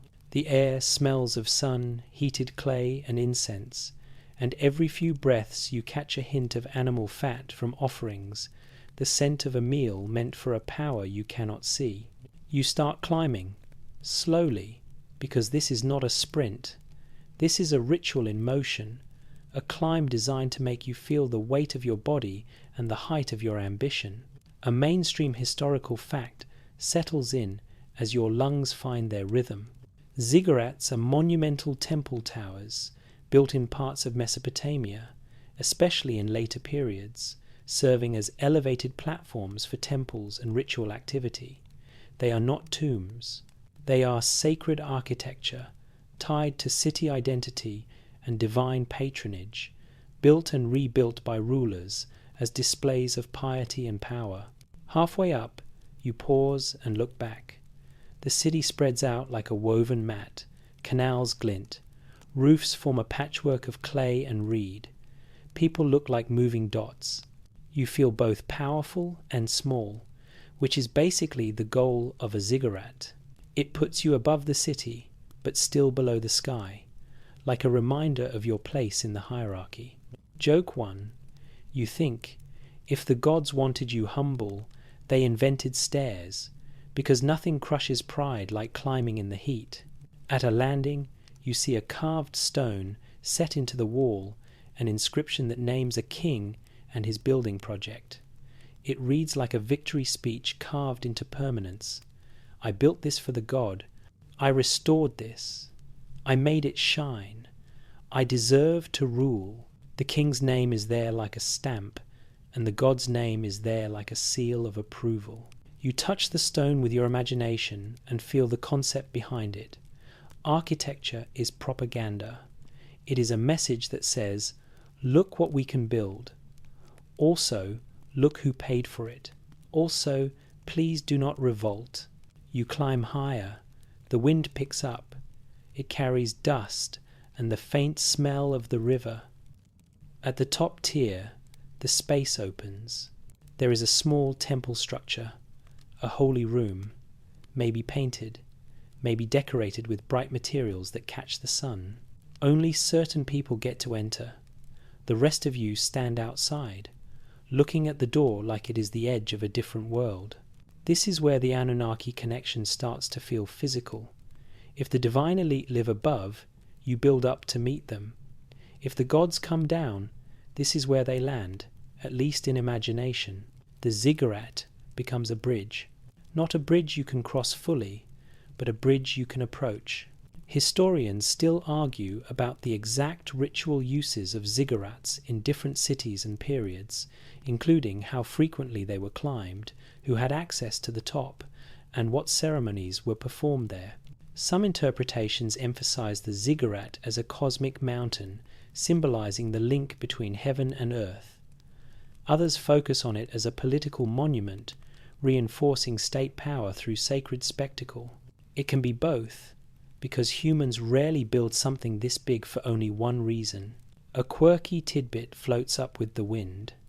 Some Mesopotamian building inscriptions include curses against anyone who would damage or remove the king's work. The curse is like an ancient security system, the divine version of, if you break this, you will regret it in every possible dimension. Joke 2. You imagine a god reading the curse and nodding like, yes, that seems reasonable, and you realize you would also put a curse on your house if you could. You stand at the edge of the platform and look up. The sky is wide, the sun is bright, the stars will return later. You think about how this height changes perception. From here, you can track the horizon more clearly. You can watch a planet rise. You can observe the moon's path. Elevated space is not only sacred, it is practical. It gives you a better view. And that is where sacred geometry enters quietly. Not geometry in the modern textbook sense, but geometry as deliberate design, alignment, proportion, repetition, straight edges, symmetry, a sense that order can be built into matter. You walk along the top and notice how the stairs are oriented, how the corners line up, how the structure faces cardinal directions, or close to it, depending on the city and the era. Even if the builders do not have compasses, they have the sun and stars. They have shadows. They have time. Now the fringe interpretation leans in again, because monumental architecture always invites big claims. Some modern speculators argue that ziggurats are not just temples. They suggest they are landing platforms, beacons, power stations. They point to the stepped shape and say it looks like it is built for something to descend. You keep your voice calm, your mind steady. The stepped shape also makes sense for building stability with mud brick, distributing weight, resisting collapse, and allowing for periodic rebuilding. Monumental architecture is often as much about engineering constraints as it is about symbolism. A tall tower made of mud has to be wide and layered, or it becomes a sad pile of regret. Historians still argue about the extent to which monumental construction in Mesopotamia reflects centralized state control, including forced labor or corvée systems, versus forms of communal contribution tied to religious obligation and civic pride. The debate matters because it changes how you feel about these structures. Are they miracles of community or monuments of extraction? Sometimes they are both at once, which is the uncomfortable part.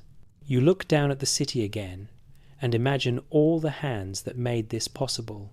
Clay dug, mixed, molded, dried, carried, stacked, reeds cut, bitumen applied, bricks baked, repairs made after rain, generations repeating the same tasks. The ziggurat is a mountain made of human hours. Joke 3. You think, if the Anunnaki ever did visit, they would have to compliment the brickwork, because nothing is more awkward than coming all the way down from the heavens and ignoring a project this big. The wind cools your face. You stand still and let the idea settle. Whether the Anunnaki are gods or imagined visitors, the human response is clear. Build upward. Make the sky reachable. Make the divine feel local. Put a holy room on top of the world you built with your own hands. And in doing that, you can see what the Anunnaki might have done to humans in the psychological sense. They might have taught humans to see the world as layered, with sacred levels above and ordinary life below. They might have shaped an instinct to climb, to reach, to prove worth through construction, to turn devotion into architecture. You begin your descent, step steady, breath slow. The city waits below, full of work and words. The sky waits above, full of light and silence. The ziggurat stands between them, a stairway made of clay and belief. You step off the last ziggurat stair and back onto street level, and the city feels louder, warmer, more human. Your feet find packed earth. Your ears catch conversations, arguments, laughter, and the soft, constant sound of tools meeting material. For a moment it feels like the world is stable. Then the air changes. It is subtle at first, like a shift in the taste of the wind. The breeze carries more dust than yesterday. The sun feels a little harsher. The canal water looks lower against the bank, a dark line marking where it used to sit. You watch a man crouch at the edge, squinting, as if he can stare the water into obedience. This is where the story turns toward catastrophe, not with a sudden explosion, but with the slow creep of environmental reality. A mainstream historical fact arrives like a heavy cloud. Mesopotamian societies are deeply shaped by their river environment, including floods, droughts, and shifting river courses. Periods of climate stress and environmental change can contribute to social instability, migration, and even the decline of major urban centers, especially when combined with political conflict and economic pressure. You walk toward the fields beyond the city and see farmers inspecting soil with worried faces. The ground is cracked in places. In others, it is powdery with salt, a pale crust that looks innocent until you understand what it does. Irrigation brings life, but it can also bring salinization over time. As water evaporates and leaves salts behind, crops struggle, yields fall. The system that once made the city powerful starts to corrode from the inside.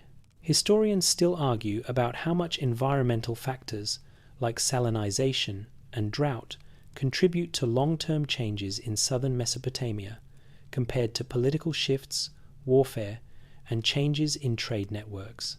Some emphasize ecological limits. Others stress human decisions and adaptive strategies. The debate is not about whether the environment matters. It is about how it interacts with everything else, like one thread in a knot. You watch a man rub the soil between his fingers, then glance toward the temple district as if the gods might be watching him back.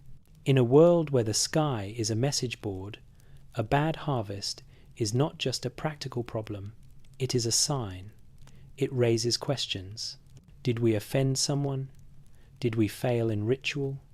Is the king still favored? Are the gods angry? A quirky tidbit slips into the scene with an eerie calm. Mesopotamian texts include lamentations and prayers that sound like cities speaking in grief, as if a whole community has a voice that can cry out to the divine.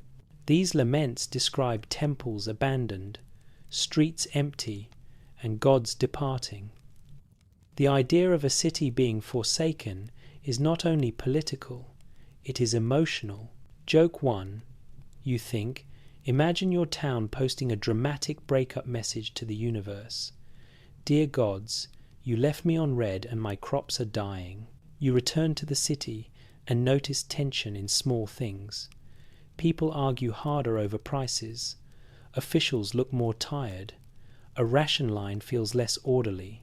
You see a mother pull her child closer when a stranger passes, as if the city's invisible trust has thinned. Then, in your mind, you feel the older memory of catastrophe, the flood memory, rise like a cold current. Floods and droughts are opposites, but they share the same lesson. You are not in control. You walk toward the river and see the sky darken in your imagination. A storm gathers, not a gentle rain, but the kind that makes the horizon disappear. Wind whips across the water. The river swells. The banks shiver. You can feel the city holding its breath. In ancient stories, catastrophe can arrive as divine decision, but in lived reality, it arrives as physics. Too much rain upstream, snow melt, a break in a levee. The river does what rivers do. It moves where it wants. You watch people reinforce canal banks with reeds and mud. They work fast. They shout. They carry baskets of clay like their lives depend on it, because they do. The system that feeds the city is also the system that can drown it. Joke 2. You think, this is the worst kind of home maintenance, because if you ignore it, your entire neighborhood becomes a swimming pool. And here is where the Anunnaki question changes again. In the mythic framing, disaster is sometimes the result of divine frustration. Humans are too noisy. Humans multiply. Humans break the cosmic rules. The gods respond. Sometimes the response feels like punishment. Sometimes it feels like correction. Sometimes it feels like a reset. Modern fringe theories love the reset idea. They imagine a cycle of civilizations wiped clean by floods or other cataclysms, possibly orchestrated or allowed by the Anunnaki to control humanity. In that view, catastrophe is not random, it is policy. You keep your breath slow and your mind awake. Real catastrophes can feel intentional because they are so large and indifferent that your brain refuses to accept they have no motive. Humans are meaning makers. We would rather believe in a cruel plan than in pure chance, because a plan at least suggests there is logic. Historians still argue about how flood myths function across cultures. Some see them as memory of regional disasters, amplified into universal narratives. Others see them as symbolic stories about chaos and order, morality and survival, kingship and legitimacy. The debate remains open because myth can be both memory and metaphor at once. You walk into a temple courtyard where priests prepare offerings, trying to restore balance with ritual. The smell of incense thickens. A chant rises. People watch with hope and fear. Ritual becomes a way to participate in survival, to feel less helpless. A mainstream historical fact anchors you here. Mesopotamian religion includes elaborate rituals aimed at averting evil, restoring order, and maintaining favor with the gods, especially during times of crisis. These rituals can involve offerings, prayers, purification, and omen consultation. When the world shakes, people lean into the systems that promise meaning. You stand near an omen reader holding a small object, perhaps a tablet of recorded signs, perhaps a model of something symbolic. He speaks softly to an official. The official's face tightens. Bad sign. The kind of bad sign that makes powerful people suddenly very interested in humility. Joke 3. You think, nothing makes a king spiritual faster than the sky hinting at consequences. The crisis deepens in your imagination. A drought stretches longer. A flood hits harder. The city's storerooms strain. People migrate. Rival cities fight over resources. Walls rise. Soldiers patrol. Fear becomes part of the daily air. And through it all, the Anunnaki remain present as an idea of higher authority. If the divine elite are real in the cultural imagination, then disaster becomes communication. It becomes a message from above. It becomes evidence that humans are being managed, corrected, tested, or abandoned. You stand in a quiet lane at night, listening to the distant rush of wind, and you feel the city's vulnerability like a pulse under your skin. The great structures are still standing. The tablets are still being written. The rituals continue. But the environment does not care about your ziggurats. It does not care about your seals. It does not care about your titles. It only cares about water, soil, and time. And that, in its own way, is one of the most powerful forces ever attributed to the gods. Not because it is supernatural, but because it is bigger than any one person, and it teaches humans the same lesson again and again. You can build an empire, but you still live on a floodplain. You end up in a room where the air feels cooler, not because of magic, but because people here spend their lives with clay and thought instead of sun and sweat. It is a scribal hall, part study, part courtroom, part gossip circle, for anyone who prefers arguments with footnotes. Lamps flicker on low shelves, and the shadows make the tablets look like they are listening. A few scholars sit cross-legged around a mat. Their fingers are stained with clay dust. Their eyes are sharp in the way of people who know the difference between a sign and a similar sign that will ruin your whole sentence. One of them holds a tablet at an angle, reading softly, while another mutters corrections under his breath. There is an official nearby too, the type who pretends he is only here to observe, while clearly here to make sure the conclusion stays politically safe. You take a seat that is not really there, and you let the debate begin. A mainstream historical fact anchors the room. Mesopotamian texts exist in multiple languages and stages, with Sumerian and Akkadian among the most important for many myths and administrative records. Many stories we know have versions that change over time, copied by scribes, adapted to new cities, and repurposed to support new rulers. That means any single translation is not the whole truth. It is one window in a building full of windows. A scholar taps the tablet and speaks as if the clay can hear him. He explains that the word Anunnaki appears in different contexts, sometimes as a group of gods, sometimes with underworld associations, and sometimes in lists and mythic scenes where divine roles shift depending on the narrative. He says it like it is obvious, because to him it is. He has lived with these signs for years. Another scholar shakes his head. He points out that later audiences love to flatten complexity into one neat definition. He warns against reading a late version of a concept back into an early period and calling it certainty. He looks annoyed, the way teachers look when you confidently answer with the wrong answer and then smile like you did something. Joke 1.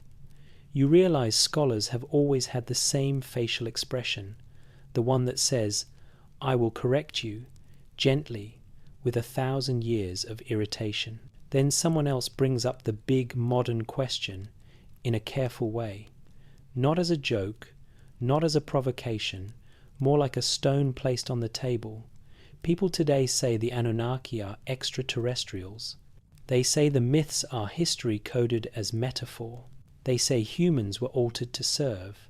What do we do with that? The room goes quiet for a beat, not because the question is taboo, but because it is tiring. It is the kind of question you have heard too many times, like someone asking if you can read their palm at a party when you are actually a heart surgeon. One scholar responds first. He says that ancient myth uses symbolic language, not technical description. When a text says humans are made from clay mixed with a divine element, it is speaking in the grammar of its culture. Clay is the landscape. Divine essence is a way to talk about life, legitimacy, and sacred purpose. It is not a lab report, another scholar counters more cautiously. He says we should not dismiss popular interpretations simply because they are popular. People are drawn to them for reasons. The myths feel vivid. The gods feel practical. The stories include labor, punishment, negotiation, and survival. The divine beings sometimes act like administrators. It is not surprising that modern minds translate that into modern categories. Historians still argue whether the most responsible approach to these texts is to treat them primarily as religious literature shaped by social and political context, or to entertain the possibility that some motifs preserve distorted memories of real events like migrations, catastrophes, and shifts in power. The debate is not about spaceships, it is about how myth relates to lived experience. You listen and notice the deeper conflict. It is not really scholars versus speculators, it is evidence versus imagination. It is the desire to protect the past from being turned into a cartoon, and the desire to keep wonder alive even in a world full of receipts. You watch a scribe bring out a different tablet, one with a list of signs and their meanings. He points to a sign and explains how a single wedge can change a word. He explains that translation requires context, and context requires knowing the genre. Myth does not read like a contract. Omen texts do not read like love letters. Royal inscriptions do not read like honest diaries. A quirky tidbit slides into the room, unexpectedly charming. Some scribal exercises include humorous or sarcastic lines, and some student texts show mistakes, corrections, and repeated practice that feel almost relatable. You imagine a tired apprentice carving the ancient equivalent of "I hate homework" into clay, then quickly smoothing it out before his teacher sees. Joke 2. You realize that if you had to do math homework on wet clay, you would also develop a deep personal relationship with stress. The debate continues, and now it gets more specific. One scholar talks about comparative mythology. Flood stories appear in many cultures. Divine assemblies appear in many cultures. Creation through earth and breath appears in many cultures. These are common human patterns, not unique fingerprints of one external group. He suggests the Anunnaki concept belongs to a wider human habit of organizing the universe like a society. Another scholar brings up archaeology. We can excavate bricks, seals, bones, tools, and city layouts. We can see trade patterns. We can see diet changes. We can see shifts in settlement. What we do not see are clear, unambiguous traces of non-human technology. That absence does not prove a negative, but it does shape what claims you can responsibly make. You notice the official in the corner tense up at that word responsibly, because responsibility is always inconvenient when you want a story to be exciting. Then, like a candle being lit, someone brings up the psychological angle. Whether the Anunnaki were gods, symbols, or imagined visitors, the effect on humans is real. Belief structures shape labor, law, identity, and fear. A society that believes its rulers are chosen by divine powers will behave differently than a society that sees rulers as temporary managers. Historians still argue whether early Mesopotamian religion functions more as a top-down system used to stabilize power, or as a shared cultural framework that genuinely binds communities through ritual, identity, and meaning.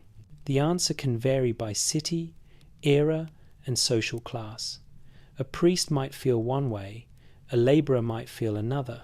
You shift in your seat and think about the modern world. It is not that different. People still argue about who controls the narrative. People still argue about what counts as proof. People still want a story big enough to make their suffering feel like part of a plan. Joke 3, you think. Humans will look at a perfectly good mystery and immediately ask, can we turn this into a trilogy with bonus content? The scholars in the room do not agree on everything, but they share one habit. They return to the text. They return to the material. They return to what can be read, compared, dated, and contextualized. They accept uncertainty as part of the work. That might be the hardest part for anyone listening at night, because uncertainty does not tuck you in, it keeps you awake. Still, uncertainty can be soothing if you treat it gently. It means you do not have to force a conclusion. You can hold multiple possibilities without making them fight to the death in your mind. You stand and walk out of the hall, letting the debate fade behind you into murmurs. Outside, the city breathes in the dark. Somewhere, someone is still writing. Somewhere, someone is still praying. Somewhere, someone is still staring at the sky and thinking, what if? And you carry the debate with you like a small warm object, not a final answer, a tool, a reminder that the story of the Anunnaki is not only about what they were, it is also about how humans decide what to believe, how humans translate ancient fear and hope into modern language, and how the line between evidence and wonder stays blurry, especially at night. You walk through a part of the city where the ground is uneven, as if the earth itself has stories piled on top of stories. The walls here are older, patched, rebuilt, then patched again. A doorway frame leans slightly, but it is still standing, stubborn like the people who keep fixing it. In the dim light, you can almost see the past layered like thin sheets of clay. This is the place where echoes live. Not echoes as ghosts, but echoes as habits, symbols, and little choices humans keep making long after they forget why they started. If the Anunnaki did anything to humans, one possibility is that they left behind patterns that keep repeating, like a melody that gets stuck in the culture's head. You step into a small shrine tucked into a corner. It is not grand. It is the kind of shrine you pass 100 times without noticing, unless you are looking for it. A tiny oil lamp burns. A figurine sits in front of it. The figurine is small, but it has a careful shape, and the face is intentionally blank, like it is meant to represent a presence without pinning it down. A mainstream historical fact anchors you. Mesopotamian households often include protective rituals and small domestic shrines, and people use amulets, figurines, and incantations to ward off illness, misfortune, and unwanted spirits. Religion is not only in temples, it is in doorways, corners, and bedtime routines. The sacred is local.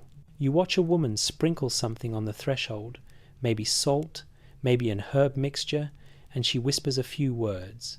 She is not doing it for show, She is doing it because she wants her family to wake up alive. The divine world is not just cosmic, it is practical. A quirky tidbit slips in, and it is the kind that makes the ancient world feel oddly cozy. Some protective figurines and symbols are placed in foundations or under floors during building, like hidden guardians embedded in the house itself. You can imagine someone carefully tucking a small figure into a corner before sealing it up, like burying a charm where only the house will know it is there. Joke 1, you think. Modern people put money in a new house for luck. Ancient people put tiny demon-fighting figurines in the wall. And honestly, that seems like a stronger commitment. You leave the shrine and walk down a lane where artisans carve seals. A man holds a cylinder seal close to his face, cutting fine lines into stone. The scene he carves shows a king, a god, and a procession of figures approaching with gifts. It is a tiny universe, wrapped around a cylinder, ready to be rolled onto clay and repeated again and again. This is how symbols spread. This is how an image becomes common sense. You roll it into contracts, deliveries, temple records. You stamp it into daily life until the idea behind the image feels like reality. Now your mind returns to the Anunnaki concept, not as a single event but as a long influence.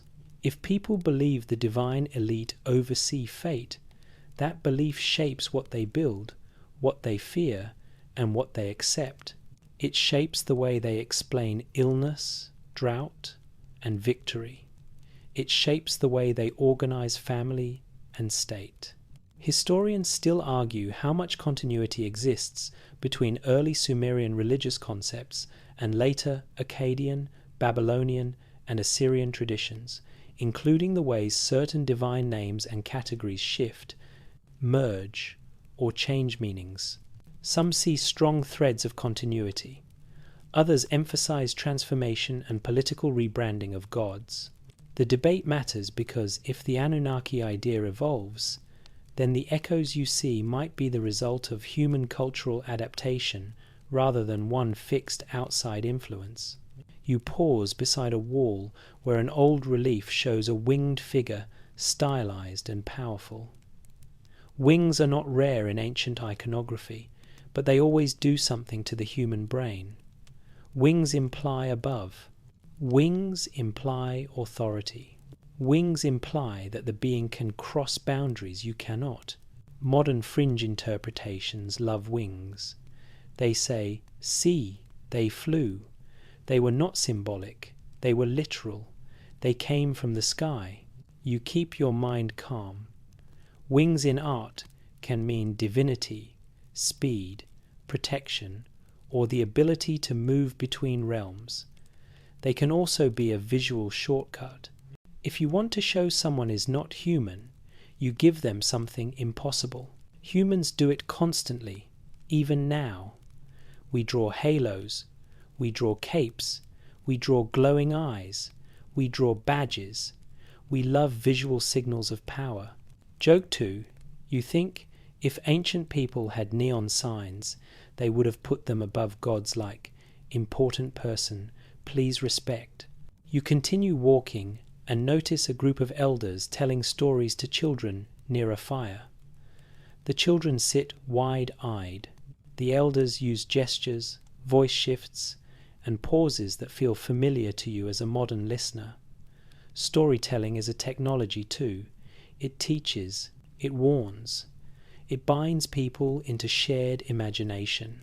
The elder speaks of divine assemblies, of gods who judge, of beings who write fates in invisible ink. The child asks, can they hear us? The elder answers, always. The child shivers, then leans closer to the fire, comforted by the warmth. A mainstream historical fact finds its place here. Many Mesopotamian myths and hymns are transmitted and preserved through scribal and oral traditions, serving religious, educational, and cultural functions. Stories reinforce identity and explain the world's unpredictability. They are not only entertainment, They are instruction. Now you widen your lens beyond the city. You imagine the concept traveling. Merchants carry goods and also carry ideas. Soldiers march and also carry myths. Marriages connect families and also connect gods. Over centuries, images and names flow across borders. A divine group in one region becomes a different divine group in another, the way a rumour changes as it passes through a crowd. This is where the question, what did they leave behind, becomes a bit mischievous. They might have left behind motifs that still show up in later stories. The divine council, the special chosen king, the flood reset, the idea of knowledge descending from above, the temptation to blame the sky for human suffering, the hope that someone up there cares. Historians still argue whether the similarities between different ancient Near Eastern myths reflect direct borrowing through cultural contact, shared environmental experiences, or deeper universal storytelling patterns that emerge independently. The answer is messy, because human culture is messy. Ideas travel, but so do fears. Joke 3. You think myths are the original viral content, except the algorithm is just humans sitting around a fire, saying, "Tell that part again." You stand in a quiet alley and look up at the night sky. The stars are bright, the city is darker. You feel the boundary between them again, that old tension. If the Anunnaki are imagined as coming from above, the sky becomes a place of origin. If the Anunnaki are imagined as judges, the sky becomes a courtroom. If the Anunnaki are imagined as creators, the sky becomes a workshop. And even if none of that is literally true, the effect is real. Humans start living as if they are being watched. They shape behavior through the idea of surveillance from the divine. They build monuments and rituals that reinforce that gaze. They stamp seals, write tablets, tell stories, and embed protective figures into walls, all to keep themselves aligned with powers they cannot control. You walk past a doorway where a family is settling in for sleep. They lay out mats, they close shutters, they whisper a prayer. A child clutches a small charm. The mother adjusts it and kisses the child's forehead.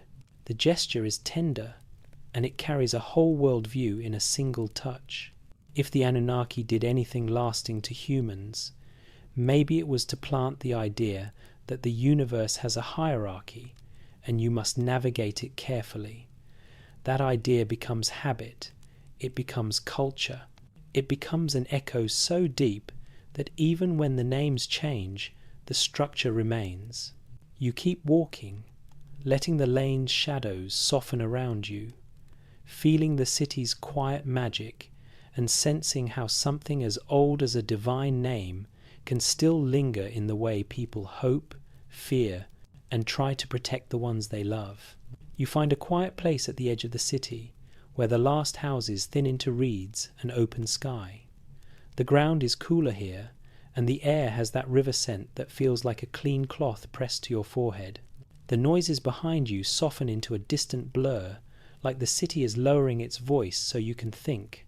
You sit on a low bank and let the night return to its old job, being huge, being silent, being impossible to fully explain. You look up and the stars are steady.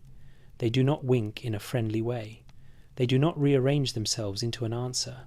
They just exist, bright and patient, as if they have been waiting for you to finally calm down and listen. And you let the question settle in your lap, not like a threat, but like a heavy blanket. The Anunnaki, what did they do to the humans of Earth?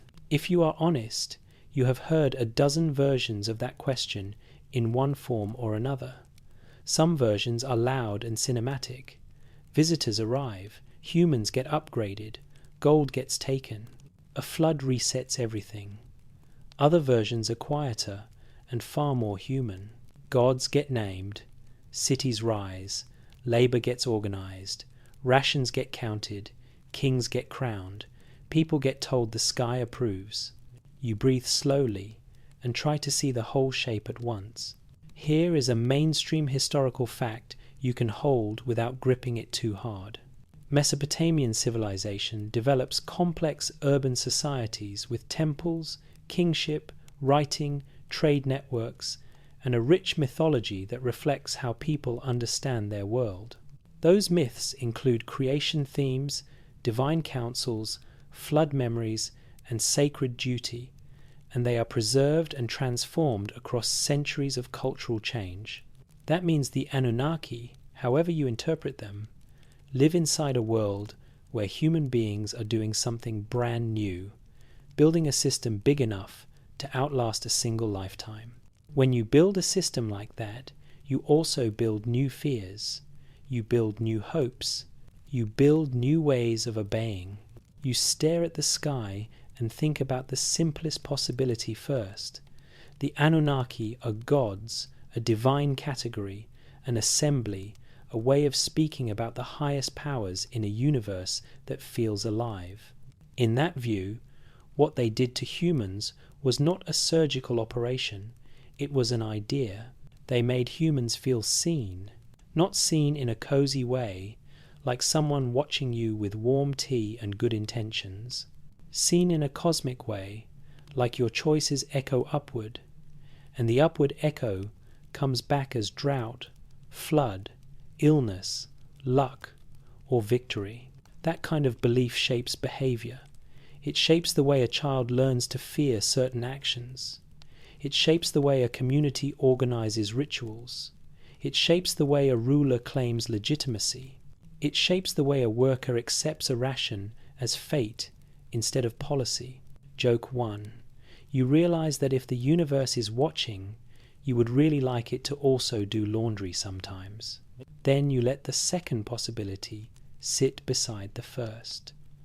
The Anunnaki are not literal visitors, but the myths around them still carry real social information. They tell you how power works, how the divine mirrors the palace, and how the palace borrows the voice of the divine. The stories about humans being made to work sound extreme, but they match the daily reality of a city that runs on labor and hierarchy.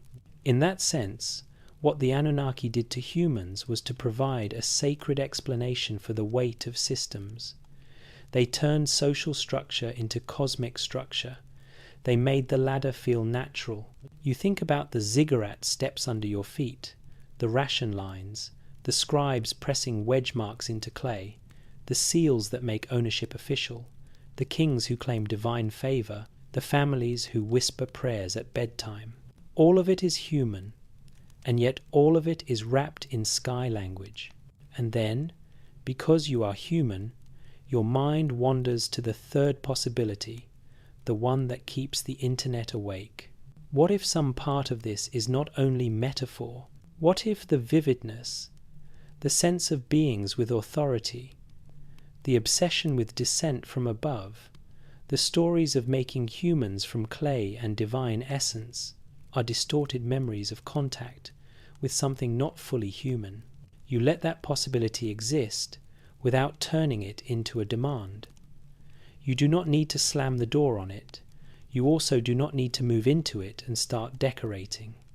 You can hold it as a question mark. Historians still argue whether ancient myths should be treated primarily as symbolic religious literature shaped by social and environmental pressures, or whether some motifs preserve faint echoes of real events that become mythologized over time. That debate is not only academic, it is emotional. It is about how much mystery you allow the past to keep. You look down at your hands and imagine them covered in clay dust, like a scribe.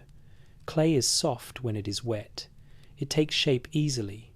Then it hardens, and the shape becomes stubborn. Human minds can do that too. They take in a story, shape their lives around it, and eventually the story becomes the structure. A quirky tidbit drifts in, gentle and strange. Some old Mesopotamian lullaby, like lines and protective prayers, are meant to calm a child and ward off harm, which means even in a world full of mighty gods and terrifying omens, People still sit by a sleeping child and whisper, "Please be safe." That is the most human ritual of all. Joke 2. You imagine an ancient parent doing the bedtime routine and thinking, "Yes, I will also be bribing the universe tonight, thank you." Now, you try to answer the question in a way that fits a night like this, not with certainty, with clarity. If the Anunnaki are gods, what they did to humans was to give them a cosmic framework, a way to explain suffering, a way to explain order, a way to explain why some people command and others obey, a way to feel that life has meaning even when rivers flood and crops fail. If the Anunnaki are symbols of elite power, what they did to humans was to help humans accept hierarchy as destiny, to make labor feel sacred, to make leadership feel chosen, to make bureaucracy feel like the universe itself is organized into tiers. If the Anunnaki are imagined visitors, then what they did to humans is unknowable from the evidence you can hold in your hands. But the story still tells you something about human hunger. Humans want an origin that feels bigger than mud and hunger. Humans want to believe knowledge came from above. Humans want the sky to be involved. Joke 3. You think, humans will look at a perfectly good river and still say, "Yes, but what if it is aliens?" You lift your gaze again and the stars keep their distance. That distance becomes soothing now. You do not have to solve everything to rest. You can let the mystery be a soft object, not a sharp one. You notice how quiet the river is, and you listen to it like it is a slow clock. You think about the people in that city. The ones who lived and died without ever knowing their names would be spoken in a future like yours. They loved. They worried. They got tired. They told stories to make the darkness feel less empty. They built structures to make the sky feel nearer. They wrote to make time less slippery. If the Anunnaki did anything lasting, maybe it was to become a container for all of that, for human awe, for human fear, for human ambition, for human obedience, for human refusal to accept that the world is only mud and random weather. You let your shoulders drop. You let your jaw unclench. The night feels less like a puzzle and more like a blanket again. Now the words soften. Your thoughts slow down, like a boat drifting into still water. You do not need to hold the whole city in your mind anymore. You can keep only small images, gentle ones, the kind that do not pull you awake. You imagine a single oil lamp in a household shrine, steady and warm. You imagine a mother smoothing a child's hair, whispering a protective phrase she learned from someone older than she can remember. You imagine a scribe in a quiet room pressing a careful sign into clay, not for a king, not for a god, but simply because writing feels like a way to keep the world from falling apart. You breathe in slowly, and you breathe out even more slowly. The Anunnaki, whatever they were, remain far away now, like stars, bright ideas, distant shapes, stories that shine because humans keep looking up. And you, right here, are allowed to stop looking for a moment. You let the river sound fade into a soft background hum. You let the city's distant noises become a lullaby without words. You let the sky be a ceiling of calm, not a ceiling of questions. Your eyelids feel heavier, and your mind feels kinder. You are not being judged right now. You are not being tested. You are just resting. In the same way, countless people have rested under countless skies, telling themselves stories that make the darkness feel safe. And as the last thoughts drift, you keep one gentle truth close. Even the oldest mysteries do not need to be solved tonight.